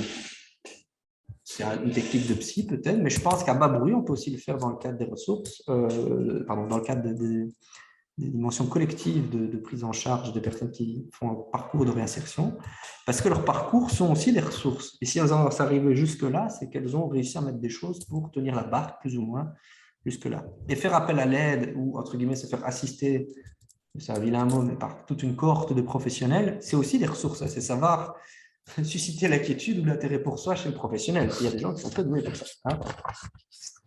Il faut aller chercher des pistes là-dedans aussi, s'il y a moyen et si votre contexte le permet. Je crois que c'est le dernier jeu de mots à la con que j'ai fait de la présentation. Une question? Oui, oui, moi j'ai une question par rapport au CV. Oui. Je comprends bien donc tout votre discours par rapport aux compétences qu'on peut aller chercher, mais en soi, quand nous on fait un CV, on essaye aussi de répondre aux demandes des employeurs. Et je me vois mal, bon, je vais un peu extrapoler, mais on va pas mettre entre 2004 et 2011, j'ai consommé de l'héroïne, quoi. Enfin, façon de parler, et ça m'a permis de développer les compétences suivantes. Enfin, c'est un peu, j'extrapole, hein, mais je veux dire comment. Ça dépend de la qualité de l'héros, j'ai envie de dire. Mais j'entends bien. Ce qu'il y a, c'est que ça doit toujours se tricoter avec l'usager, mais je pense qu'il ne faut pas, par la bande, envoyer le message à l'usager, dire qu'il doit à tout prix cacher ça. Et qu'on peut dire à l'employeur, ben oui, j'ai une phase de ma vie où j'étais pas bien, j'ai un passage de vie, mais je n'ai pas fait que consommer dans ces périodes-là. Peut-être que la personne, pendant qu'elle consommait de l'héros, elle s'est impliquée dans d'autres domaines de sa vie qui n'étaient pas du monde du travail. Voilà, elle était peut-être dans le milieu associatif, elle s'occupait de ses enfants, ou je sais pas, elle avait un potager, que sais-je. Voilà. Pourquoi? Parce que sinon, ça veut dire que tout ce qui est lié à la consommation est tabou. Et donc, le souci, quand je vais accéder au monde de l'emploi, c'est de le cacher à tout prix. Ça amène, enfin, j'imagine, c'est une hypothèse que je fais, ça peut amener une tension incroyable et donc peut-être précipiter aussi le fait que, mais s'il l'apprend, c'est un peu un souvenir honteux. Et je pense que le secret est quelque chose qui peut protéger mais aussi détruire. Et donc la question, c'est de voir comment on tricote avec la personne, qu'est-ce qu'elle pense qui va être utile et qu'est-ce qu'elle aurait envie de partager. Et comment, parce que parfois, pour nous, c'est un problème intervenant et pour la personne, elle est tout à fait à l'aise aussi. Ça dépend comment on ponctue. Bah oui, j'ai consommé, bah oui. Parfois, c'est même pas la conso. Bah oui, j'ai des hospitalisations parce que j'ai fait une dépression majeure ou que sais-je. Voilà. Ça ne répond pas pleinement à la question, mais c'est juste pour identifier des thèmes éthiques pour moi. Voilà. Et je pense que c'est pas à nous, professionnels, de dire c'est ça qu'il faut faire ou pas, mais c'est plutôt, mais voilà les enjeux, voilà le risque qu'il y a. Qu'est-ce qu'on en fait? Comment vous le vivez? Et je pense que c'est aussi, ça peut avoir un effet thérapeutique, même si c'est pas dans le cas terminal. ACV, c'est qui on est, notamment du point de vue professionnel. Mais je pense que si plus on clive d'un côté le monde professionnel, tout lisse, tout propre, et puis après qui on est vraiment, plus ça amène la personne à être encore une fois en compétition entre ces deux aspects d'elle-même, je pense. Mais c'est vrai qu'on a assez rarement des gens qui assument pleinement, ils ont plus souvent honte et voilà, c'est les questions qui reviennent plus souvent quand on fait un CV ou quand on prépare un entretien d'embauche, c'est ah oui, comment je vais expliquer cette partie-là de ma vie parce que je ne sais pas comment le dire et souvent ils ont honte plutôt que de l'assumer pleinement. Oui, et puis on peut comprendre que c'était une période de souffrance, mais parfois il y a des personnes qui ont eu des cancers, qui n'ont pas du tout été au monde de l'addiction, etc. Et qui n'ont pas envie de le dire. Et donc ça leur appartient. Mais la question, c'est comment je fais avec, comment je peux me sentir mieux avec moi-même. C'est même pas par rapport au professionnel, parce que c'est ce que je transmets de moi et ce que je valide ou invalide. Parce qu'il y a ce qu'on met, puis il y a ce qu'on ne met pas. Aussi, donc, je pense qu'un outil qui peut être sympa, c'est le CV imaginaire ou le CV parfait. Il y a plein d'outils pédagogiques là derrière que vous pouvez préparer un peu entre le moi idéal professionnel, le moi réel, voilà, ou le CV. Par exemple, je suis en train de réfléchir au doigt. Faites le CV le plus pourri que vous pouvez. Voilà, c'est quoi le CV que vous êtes sûr, voilà. Et l'idée, c'est de confronter avec la personne. C'est quoi ces images internes qu'elle a d'elle-même et un peu Aussi utiliser le collectif, bah non, dans le groupe, tu n'es pas que comme ça, tu te vois vraiment dur, etc. Et donc, on peut aussi mobiliser ça. Tiens, pardon, faites le CV de machin, tiens. Voilà. Et alors, ça peut être une discussion. Alors, il faut s'assurer que le cadre est bienveillant, que le groupe se connaît. Voilà, parce que ça peut être folklore. Mais ça peut être des outils aussi où on s'approprie qui on est aussi. Et peut-être que ça permet à la personne de dire, tiens, il y a un professionnel avec qui je peux me sentir en raccord avec cette phase de ma vie, qui ne va pas me juger pour ça, mais en même temps, je peux me cacher derrière ça aussi. Parce que sinon, ça veut dire que c'est un peu l'éléphant dans la pièce. Tout le monde en parle, on fait comme si tu n'étais pas là, et donc on n'ose pas y toucher. Or, je pense que si on ne peut pas en parler, si on ne peut pas en faire quelque chose, ben on ne peut pas le travailler. Voilà. Mais c'est pour vraiment ramener ça au niveau d'un comportement, d'une phase de la vie, et je pense qu'on a tous le droit à avoir des phases un peu down dans notre vie. Ou des phases un peu rigolotes. Hein. Quand on est jeune, on appelle ça Erasmus ou des années sabbatiques. Voilà. Ça peut être aussi des situations de consommation ultra intense. Voilà. Est-ce que ça répond un peu à votre question? Est-ce que ça vous aide? Oui, ça m'aide. Merci beaucoup. 50 €. On va continuer alors. Donc, qu'est-ce que je racontais comme bêtise? Oui. L'accès à l'emploi, ça peut être vu quelque chose de très normatif du point de vue de la personne, quelque chose de très en désaccord avec ses valeurs, et donc se conformer à l'identité de drogué, de tox, etc., de malade, d'assisté, et toutes ces joyeuses étiquettes, c'est parfois un moyen pour la personne de se préserver. Pourquoi? Parce que souvent, dans leur parcours, les personnes qui sont dans des usages problématiques de longue date, les seules étiquettes qui leur restent, c'est des étiquettes négatives. Je refais le lien avec ce que je disais tout à l'heure. Nous sommes des animaux sociaux. Il n'y a rien de pire que pour nous que de ne pas avoir d'étiquette du tout. On préfère avoir une étiquette négative que pas du tout. Et à force qu'on vous renvoie cette étiquette de vous êtes un toc, vous êtes un consommateur, vous êtes un assisté, vous êtes un chômeur, vous êtes ceci, cela, forcément, c'est jamais vu comme une validation de qui on est, mais plutôt comme quelque chose par la négative. Ben, vous l'appropriez. Et plus on est jeune, et plus on s'approprie vite. C'est pour ça qu'il y a des jeunes qui vont, certains jeunes, déjà il faut définir c'est quoi jeune, mais s'approprier les étiquettes de délinquants parce que c'est les seuls qu'ils ont, qui sont validés. Et donc, on va se conformer à cette étiquette-là et avoir des comportements pour résoudre la dissonance cognitive. Et donc, se départir de la vision d'être drogué, c'est peut-être le moyen qu'ils trouvent par la réinsertion. Et en même temps, pour certains, se réinsérer, c'est renoncer à toute une partie de qui ils sont. D'où l'intérêt d'inclure toutes les dimensions de la personne et de ne pas la résoudre à son comportement. Donc, pour le dire autrement, on s'en fout qu'elle consomme ou qu'elle ne consomme pas. La question, c'est qu'est-ce qu'on peut faire de ça, j'ai envie de dire. C'est un peu comme la question du genre ou la question de la couleur de cheveux. C'est une dimension de soi. OK, ça fait partie de vous à un moment donné, mais OK, mais vous n'êtes pas que ça. Sinon, ça veut dire qu'on ne vous juge que par rapport à cette dimension-là et qu'on planque un peu sous le tapis tout le reste. Donc, c'est en ça, encore une fois, que l'insertion, ça peut être une vécu ou tout ce qui se rapproche de l'insertion comme ou réinsertion comme quelque chose d'anxiogène. Alors, j'arrive à la dernière partie de la présentation. Je vous envoie plein de commentaires pour avoir tenu jusqu'ici. Je m'en envoie aussi. Développer un projet de prévention. Ici, ça va être très résumé, très succinct, mais c'est quelques balises que nous, on aime à présenter quand on accompagne les équipes. Parce qu'on fait de l'accompagnement méthodologique pour développer des projets de prévention aussi, sur ce qui nous paraît important pour le professionnel. Alors, prévenir des lassitudes, ça veut dire quoi? Pas grand-chose. Mais moi, j'ai envie de faire de la prévention dans ma situation. Je veux prévenir quoi? D'une consommation. Je vais éviter que les gens consomment pendant le stage. Je vais éviter qu'il y ait des consommations problématiques. J'ai envie que les gens ne décrochent pas de ma formation, du processus que je mets en place. J'ai envie d'éviter les comportements à risque, prévenir des comportements à risque. C'est assez vague, prévenir. Et en fait, le mot est assez mal choisi, prévention, parce qu'on veut prévenir d'eux. Voilà. Et donc, on se centre sur le négatif. Nous, on préfère le voir à l'inverse, c'est-à-dire c'est quoi les comportements qu'on veut installer? C'est quoi les comportements, les attitudes, les ressources protectrices, si vous voulez? Il faut savoir que le risque zéro n'existe pas, déjà. Donc, une société sans drogue, ça n'existe pas. On a toujours consommé des trucs depuis qu'on a appris à se mettre sur deux pattes, et même avant. D'ailleurs, il y a même certains mammifères qui consomment de l'alcool. Certains éléphants, par exemple, adorent les fruits tellement fermentés qu'il y a de l'alcool dedans. Dans certains pays, ils arrivent tout bourrés dans les villages, ils destroient tout. Donc voilà, il faut se planquer. Donc, on a toujours eu des relations à la consommation, et donc, toute consommation implique un risque. Voilà. Maintenant, ce n'est pas pour ça que ça va se développer. Vous pouvez consommer des médicaments et avoir des risques d'accoutumance, ou boire du café et avoir des risques d'avoir mal à la tête. Ce n'est pas pour ça que ça va arriver. Ce n'est pas parce que vous donnez des informations objectives, là on est plutôt dans ce qu'on appelle la réduction des risques, donc aux personnes qui consomment déjà, que forcément vous allez inciter à la consommation. Ça, c'est vraiment important de faire la part des choses en ce qui concerne la réduction des risques et ce qui est de la prévention. Donc, on ne va pas commencer à donner des informations sur l'héros et sur l'alcool à des gens dont vous ne savez pas s'ils consomment ou pas. Parce que peut-être déjà, ça ne les concerne pas, et dans une autre mesure, ça va peut-être leur donner envie.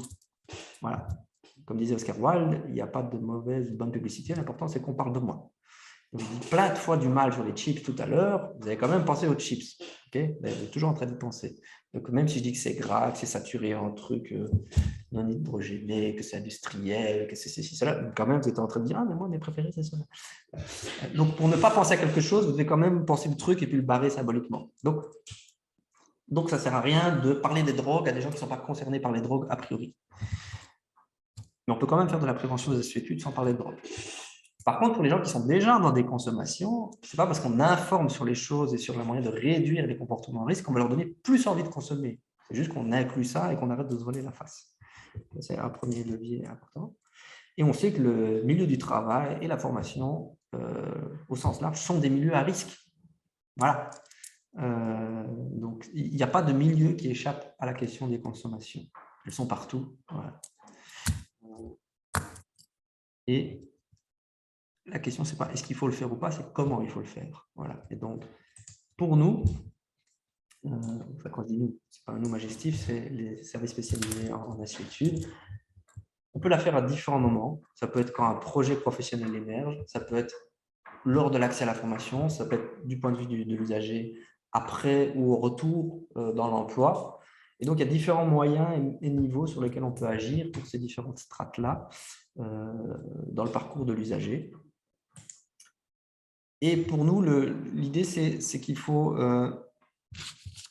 éviter de centrer la formation sur les risques. Parce qu'en général, quand les gens nous mobilisent pour faire de la prévention d'assuétude, soit c'est par rapport à un usager qui pose problème. Jean-Kévin a encore pété un câble dans le stage où il décroche. Moi, je les appelle toujours Jean-Kévin, j'espère qu'il n'y en a pas dans la salle. Voilà. Ou par rapport à l'équipe, c'est-à-dire comment on fait pour gérer ça dans notre situation, dans notre institution, qu'est-ce qu'on met en place, on va faire un projet de prévention, d'accompagnement ou de crise, etc. Et la grosse tendance en général, spontanée des professionnels, c'est de pouvoir repérer les consommations problématiques, détecter les dépendances, détecter les comportements pathologiques, si vous voulez, ou qui posent problème, avec comme objectif valable et légitime de mieux orienter, mieux agir sur le problème. Mais la conséquence implicite de ça, c'est que ça amène un réflexe ou une tentative de réflexe diagnostique centré sur la personne. C'est-à-dire qu'on identifie toujours un comportement par rapport à la marge. Est-ce qu'il est comme les autres ou est-ce qu'il est dans un état second qui fait qu'il ne sait plus être apte ou en danger par rapport à ce qu'on lui demande, voilà. Et donc, on est centré sur les risques. On a fait l'expérience que ça ne fonctionnait pas d'être centré uniquement sur les risques. Ce n'est pas que idéologique, c'est tout simplement parce que stratégiquement, ça ne marche pas sur le long terme. Le risque, c'est une réponse simple à des enjeux complexes, comme on vient de le voir. C'est très rassurant pour l'intervenant parce qu'il se sent plus compétent et c'est mieux identifier, détecter, voir ce qui va pas. Voilà. Donc, on se pose la question, mais comment on détecte que quelqu'un a consommé? Ça dépend. Ça se trouve, là, je suis complètement défonce et vous ne le savez pas. Je vous laisse avec ce stress. Et peut-être vous aussi, vous êtes défonce et je ne le sais pas. Voilà. Ça ne me regarde pas. L'important, c'est comment est-ce que la personne est en mesure ou pas de faire ce qu'on attend d'elle. Et donc, c'est toujours intéressant de se dire, mais que la personne est consommée ou pas, ce n'est pas ça qu'il faut juger, c'est quoi ce qu'on lui demande. Est-ce qu'elle est en mesure de le faire ou pas? Par exemple, nous, on a associé à un Nedja, on ne va pas dire, mais si, vous avez consommé, je le vois bien. On dit des trucs du style, je ne me sens pas suffisamment à l'aise pour pouvoir travailler parce que je n'ai pas l'impression que les conditions soient réunies pour faire ce qu'on vous demande. Voilà. Revenons plus tard. Mais on ne juge pas la personne est consommée ou pas. Parce que sinon, on est dans une logique de la preuve. Mais non, je n'ai pas consommé, mais si, mais non, mais si, et là, on n'en sort pas. C'est plutôt quelque chose qui va polariser en fait, les positions, la prévention sur les risques, entre les professionnels et les intervenants, entre les professionnels et leur hiérarchie aussi, et l'entourage des consommateurs. Et puis surtout, encore une fois, on met le produit au centre. Or, on a fait l'expérience que ce n'est pas le produit, c'est la relation au produit. C'est l'état de la personne, c'est son bien-être qui va être un facteur déterminant de santé. Voilà. Et que si on arrive à remettre tout ça dans un maillage un peu systémique, alors on peut aller chercher des ressources. Donc, les risques, ça n'aide pas beaucoup, et c'est plutôt quelque chose qui se fait en catastrophe en général, dans l'urgence, dans la crise. Et c'est important aussi de faire attention à ne pas mêler les niveaux entre est-ce que je fais un projet de prévention, est-ce que je fais de la gestion de crise, est-ce que je fais de l'accompagnement long terme. Ça peut être des strates qui sont complémentaires. Hein. On peut avoir des protocoles, c'est un mot un peu chic, mais des réflexions d'équipe sur qu'est-ce qu'on fait quand il y a une crise. À qui on s'adresse, qui on gère, c'est quoi le plan, c'est quoi le truc de concertation, qui est mobilisable ou pas, c'est quoi les sanctions. Je ne suis pas contre les sanctions. Hein. La sanction, c'est jamais que de dire un comportement qui pose problème et de l'acter. Voilà, et de responsabiliser par rapport à ça. Et c'est quoi les tiers extérieurs ou intérieurs qui peuvent agir dessus. Voilà, et comment on est cohérent sur les actions qu'on met en place dans les crises. Donc, encore une fois, c'est anticiper. Et puis, il y a prévention, c'est-à-dire c'est avant les problèmes. Avant le problème, comment est-ce qu'on pense ce genre de choses, comment on les anticipe aussi. Et puis, après les problèmes, comment est-ce qu'on fait le retour, voilà. Parce que si on ne le fait pas, alors on est condamné à être dans la logique du poisson rouge, c'est-à-dire « Oh, je ne suis jamais venu par ici. Voilà. » Il y a une crise, peut-être ça vous évoque des vécus dans vos institutions, c'est bardaf, il y a une crise, et c'est comme si tous les dispositifs, tout ce qui avait été pensé par le système, s'évapore face à la crise, face à l'émotion, l'état d'urgence et le côté catastrophe. Et ça amène une insécurité totale chez les travailleurs et chez la direction. Et donc, on est dans des trucs riffraff-rouf, il faut des experts, il faut ceci, et des comportements qui dépassent aussi l'usager. Voilà. Donc, voici un tableau un peu sophistiqué, mais qui est à prendre vraiment avec des éléments qui vous parlent ou pas, sur les différentes dimensions sur lesquelles on peut travailler et articuler un projet de prévention. Par exemple, c'est questionner dans l'environnement du professionnel. Est-ce que notre cadre est clair? Est-ce qu'il est sécurisant et bienveillant? C'est-à-dire que c'est quand même fondamental. Est-ce qu'on a bien travaillé nos représentations en équipe là-dessus? Est-ce que tout le monde pense vraiment la même chose? Est-ce que tout le monde est au clair sur c'est quoi les objectifs par rapport au conso, par rapport à nos missions institutionnelles? Est-ce qu'il y a un projet spécifique de prévention dans notre institution ou pas? Ou est-ce qu'il y a juste une affiche « la drogue, c'est mal » Est-ce qu'on a une vision globale sur ce qu'il faut faire? Est-ce qu'on a une cohérence en interne et en externe aussi? Parce que ce n'est pas tout d'avoir une cohérence en interne, mais s'il y a le service tiers, s'il y a le CPS qui n'est pas en accord avec le service de réinsertion, voire après avec l'employeur qui a un accès facile aux personnes qui sont dans ce processus-là, ben, ce que vous allez mettre en place ne va peut-être pas faire sens pour l'autre. Ça va être étrange, voire saboté ou pas suivi. Voilà. Est-ce qu'on a une approche positive? Voilà. Pas pour dire les drogues, c'est youpi, c'est la fête du slip qu'on peut consommer, mais plutôt positive du point de vue de la personne et des ressources. Voilà. Au niveau de l'usage aussi, c'est-à-dire, est-ce que quand il y a des questions d'usage dans l'environnement, comment est-ce qu'on l'élabore? Je reviens à la question après dans le texte. Et comment est-ce qu'on propose des expériences positives? C'est-à-dire quoi? C'est des expériences émotionnelles correctrices. C'est-à-dire comment on peut faire l'expérience dans un groupe porteur que la consommation n'est pas le seul moyen d'atteindre ce qui est important pour nous, voilà, ce qui nous fait du bien. Alors, vous n'êtes pas des psys, mais c'est justement ça l'intérêt. Enfin, il y a peut-être des psys dans le tas, je n'ai pas vérifié.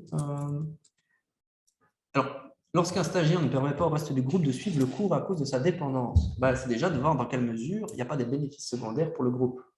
C'est-à-dire que parfois, si vous vous souvenez, vous allez rock'n'roll d'études, le fait qu'il y ait un rigolo dans la classe, c'est lui qui polarise un peu l'attention du prof, bah, ça permet très bien de ne pas être au front. Et donc, on a le bénéfice secondaire que l'attention et que le rôle de mauvais élève, entre guillemets, est focalisé sur cette personne-là.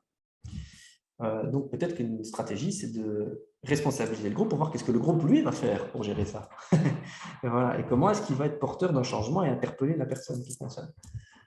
Après, et si ça pose effectivement problème au groupe et qu'il y a des gens qui s'en plaignent, encore une fois, c'est comment on va mobiliser le groupe pour valider les comportements positifs et ne pas trop faire de place en comportements négatifs. Donc, si la personne qui consomme est dans une posture où elle empêche le cours, je pense que ce n'est pas la consommation qui doit juger, c'est le fait que, écoute, ton attitude empêche de faire le cours. Que tu consommes pas, je m'en fous. En gros, c'est objectiver le fait qu'il y a des attendus dans le cadre et que ces attendus ne sont pas travaillables. Là, dans le cadre du travail, par exemple, on a fait un projet de prévention avec une grosse industrie sidérurgique liégeoise que vous connaissez. C'est ce qu'on disait aux syndicats et aux responsables RH et aux patrons. La question, ce n'est pas est-ce que la personne consomme un problème avec la drogue ou pas, ou avec l'alcool, c'est est-ce que ces attendus explicites dans le cadre sont réalisés ou pas? Parce que c'est votre légitimité, c'est-à-dire tu consommes pas, tu consommes, ce n'est pas mon problème. Moi, je remarque que ce n'est pas fait ce que je te demande ou que ce n'est pas possible pour telle raison de comportement. Et donc, ça vous sort le cadre de la question de la consommation et ça permet de ne pas justifier à travers ça. Alors, réprimander, oui, vous pouvez prendre le martinet ou le bâton, mais c'est plutôt sanctionner, c'est-à-dire la personne a émis un comportement qui n'est pas adéquat dans le cadre du collectif. Et je pense que ne pas le dire, ce n'est pas envoyer le bon message. C'est envoyer le message par la bande de « tu as raison de le faire parce que ça marche », en gros. Encore une fois, c'est une question d'écologie de comportement, c'est-à-dire à quel point le comportement est valide ou pas et a un effet. Voilà. La question, ce n'est pas de le dire, c'est de l'acter, c'est-à-dire à un moment donné, oui, peut-être qu'il doit y avoir une sanction et qu'il y a un effet concret. On ne change pas parce qu'on nous dit de changer, on change parce que soit on veut éviter un déplaisir ou augmenter un bien-être. Et donc, je pense que déjà, en tant que professionnel, vous ne devez pas porter ça tout seul. Je pense qu'il faut être soutenu par son institution. Ce n'est pas au professionnel tout seul au front qui a le pouvoir de changer quelque chose. Vous me dire ça me fait une belle jambe. Mais je pense que ça parle de, dans la strate environnement qui arrive à la relation avec l'usager, comment tout ça est porté, c'est-à-dire qu'est-ce qui est prévu et qu'est-ce que je suis en droit de faire et comment je suis soutenu dans mon équipe quand il y a un comportement qui pose question. Et qu'est-ce qui justifie que ce comportement est légitime pour une sanction? Mais ça peut être une sanction positive aussi. C'est-à-dire qu'il faut à la fois sanctionner le comportement inadéquat, mais en même temps valider le fait qu'il y a d'autres comportements aussi qui sont peut-être adéquats. Mais plus vous donnez de la place à la drogue, et plus elle va en prendre. En fait, elle va faire une bulimie, elle va faire tache d'huile sur le reste. Donc, je clôturerai là-dessus. C'est l'indépendance est un mécanisme, les assuétudes sont des mécanismes qui peuvent être ou non problématiques, mais plus on donne de place à la drogue comme élément de justification ou d'impossibilité du comportement, moins on laisse de la place pour le reste. Donc la question, c'est comment on fait avec, mais pas à travers. Donc la consommation d'un moyen de. Autrement dit, c'est comment est-ce qu'on peut faire concurrence au comportement problématique. Voilà. Et je pense effectivement que ne pas sanctionner, ce n'est pas forcément envoyer le bon message. Et ce n'est pas parce qu'on sanctionne qu'on perd la relation. Je fais une déviation, mais en même temps je clôture. La qualité relationnelle, ça ne veut pas dire l'harmonie relationnelle. Pour prendre un autre exemple hors cadre, un couple qui ne se dispute pas, ce n'est pas un couple. Pourquoi? Parce que un couple qui se dispute a fait l'expérience que malgré la dispute, la relation n'est pas en danger. Voilà. Si chaque fois qu'on se dispute, on se dit oh, il va me plaquer, ben, on peut questionner la validité de votre couple. Voilà. On va faire une thérapie de couple ici. Mais c'est plutôt ici de dire la qualité relationnelle, ça peut passer par le conflit. Et le conflit n'est jamais qu'un moyen d'expression de la relation. Et si on passe son temps à éviter le conflit, on envoie le message aussi que le conflit est quelque chose de toxique, quelque chose de destructeur. Je vois un nom avec des dollars et un U. Et donc, la sanction, pour moi, elle doit être pensée en amont sur à quoi elle va servir. Voilà. Et donc, on doit annoncer la couleur. Après, je n'ai pas la prétention ici de résoudre dans un cas particulier comment on fait. Je fais un peu d'impuissance et d'incompétence à ce niveau-là. Mais je pense qu'éviter une sanction à un moment donné, que ce soit dans le suivi, c'est pas peur du conflit, moi non plus, allons à la baston. Qu'est-ce que c'est ne pas sanctionner? Qu'est-ce que ça veut dire sur ma relation à l'autre? Qu'est-ce que ça permet? Et c'est quoi mon objectif? Vous voyez? C'est comme prévenir. C'est jamais qu'un moyen de sanctionner, comme accompagner. Mais sanctionner, pour moi, c'est dire, écoute, ce comportement ne va pas, me pose question, donc je ne l'accepte plus dans une certaine mesure. Sinon, c'est renvoyer le message au reste du groupe que, en gros, let's go, quoi. On continue comme ça. Par la bande, mais ce n'est pas conscient, on ne le fait pas exprès. on ne veut pas du mal, on ne veut pas être dans l'idée de se saboter ou d'être dans l'incompétence, mais c'est de responsabiliser le groupe. Et si ça ne va pas, à un moment donné, je crois qu'il n'y a pas de solution magique. Il y a parfois où ce n'est pas récupérable aussi. Donc, vouloir tenter plus pour l'autre, ce n'est pas forcément lui rendre service et ce n'est pas le responsabiliser, je crois. Par contre, on peut faire de l'accompagnement après coup, quand il y a un sentiment d'échec. Voilà. Vous avez dit arrêter la formation? Ah oui, j'imagine. Mais parfois, voilà, c'est peut-être un moment dans la vie de la personne et elle reviendra un autre moment avec quelqu'un d'autre. C'est un peu toute la frustration de mon métier. Combien de fois on m'a suivi, les gens m'ont dit, vous savez, vos consultations, vous êtes bien gentils, mais je crois que je vais arrêter. Ben oui, à moi de l'attacher sur une chaise, je ne peux pas trop le venir. Donc, c'est un peu ça la complexité. Mais je pense qu'à un moment donné, il ne faut pas être plus client aussi. Sinon, on s'épuise, on envoie le mauvais message. C'est nous qui portons trop la solution, je crois, mais ce n'est qu'une réflexion. Je suis arrivé au bout de ce que je voulais vous présenter dans ce bref webinaire. Il y a des références bibliographiques, si vous ne savez pas quoi lire au bord de la plage, avec votre rosée, voilà, ou votre boisson pétillante soft. On a la doc qui est là, notre collègue documentaliste,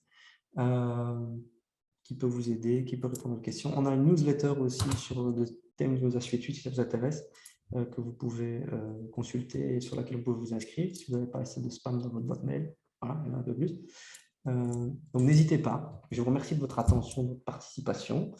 Je vais arrêter le partage et l'enregistrement, mais si vous voulez, moi, je reste ici disponible pour une discussion pour ceux qui veulent, mais sinon, voilà. C'était un plaisir de faire ça avec vous et j'espère que ça a pu dégager des pistes ou que c'était pas trop lourd et que c'était un peu sympa. Merci à vous. Merci à vous aussi.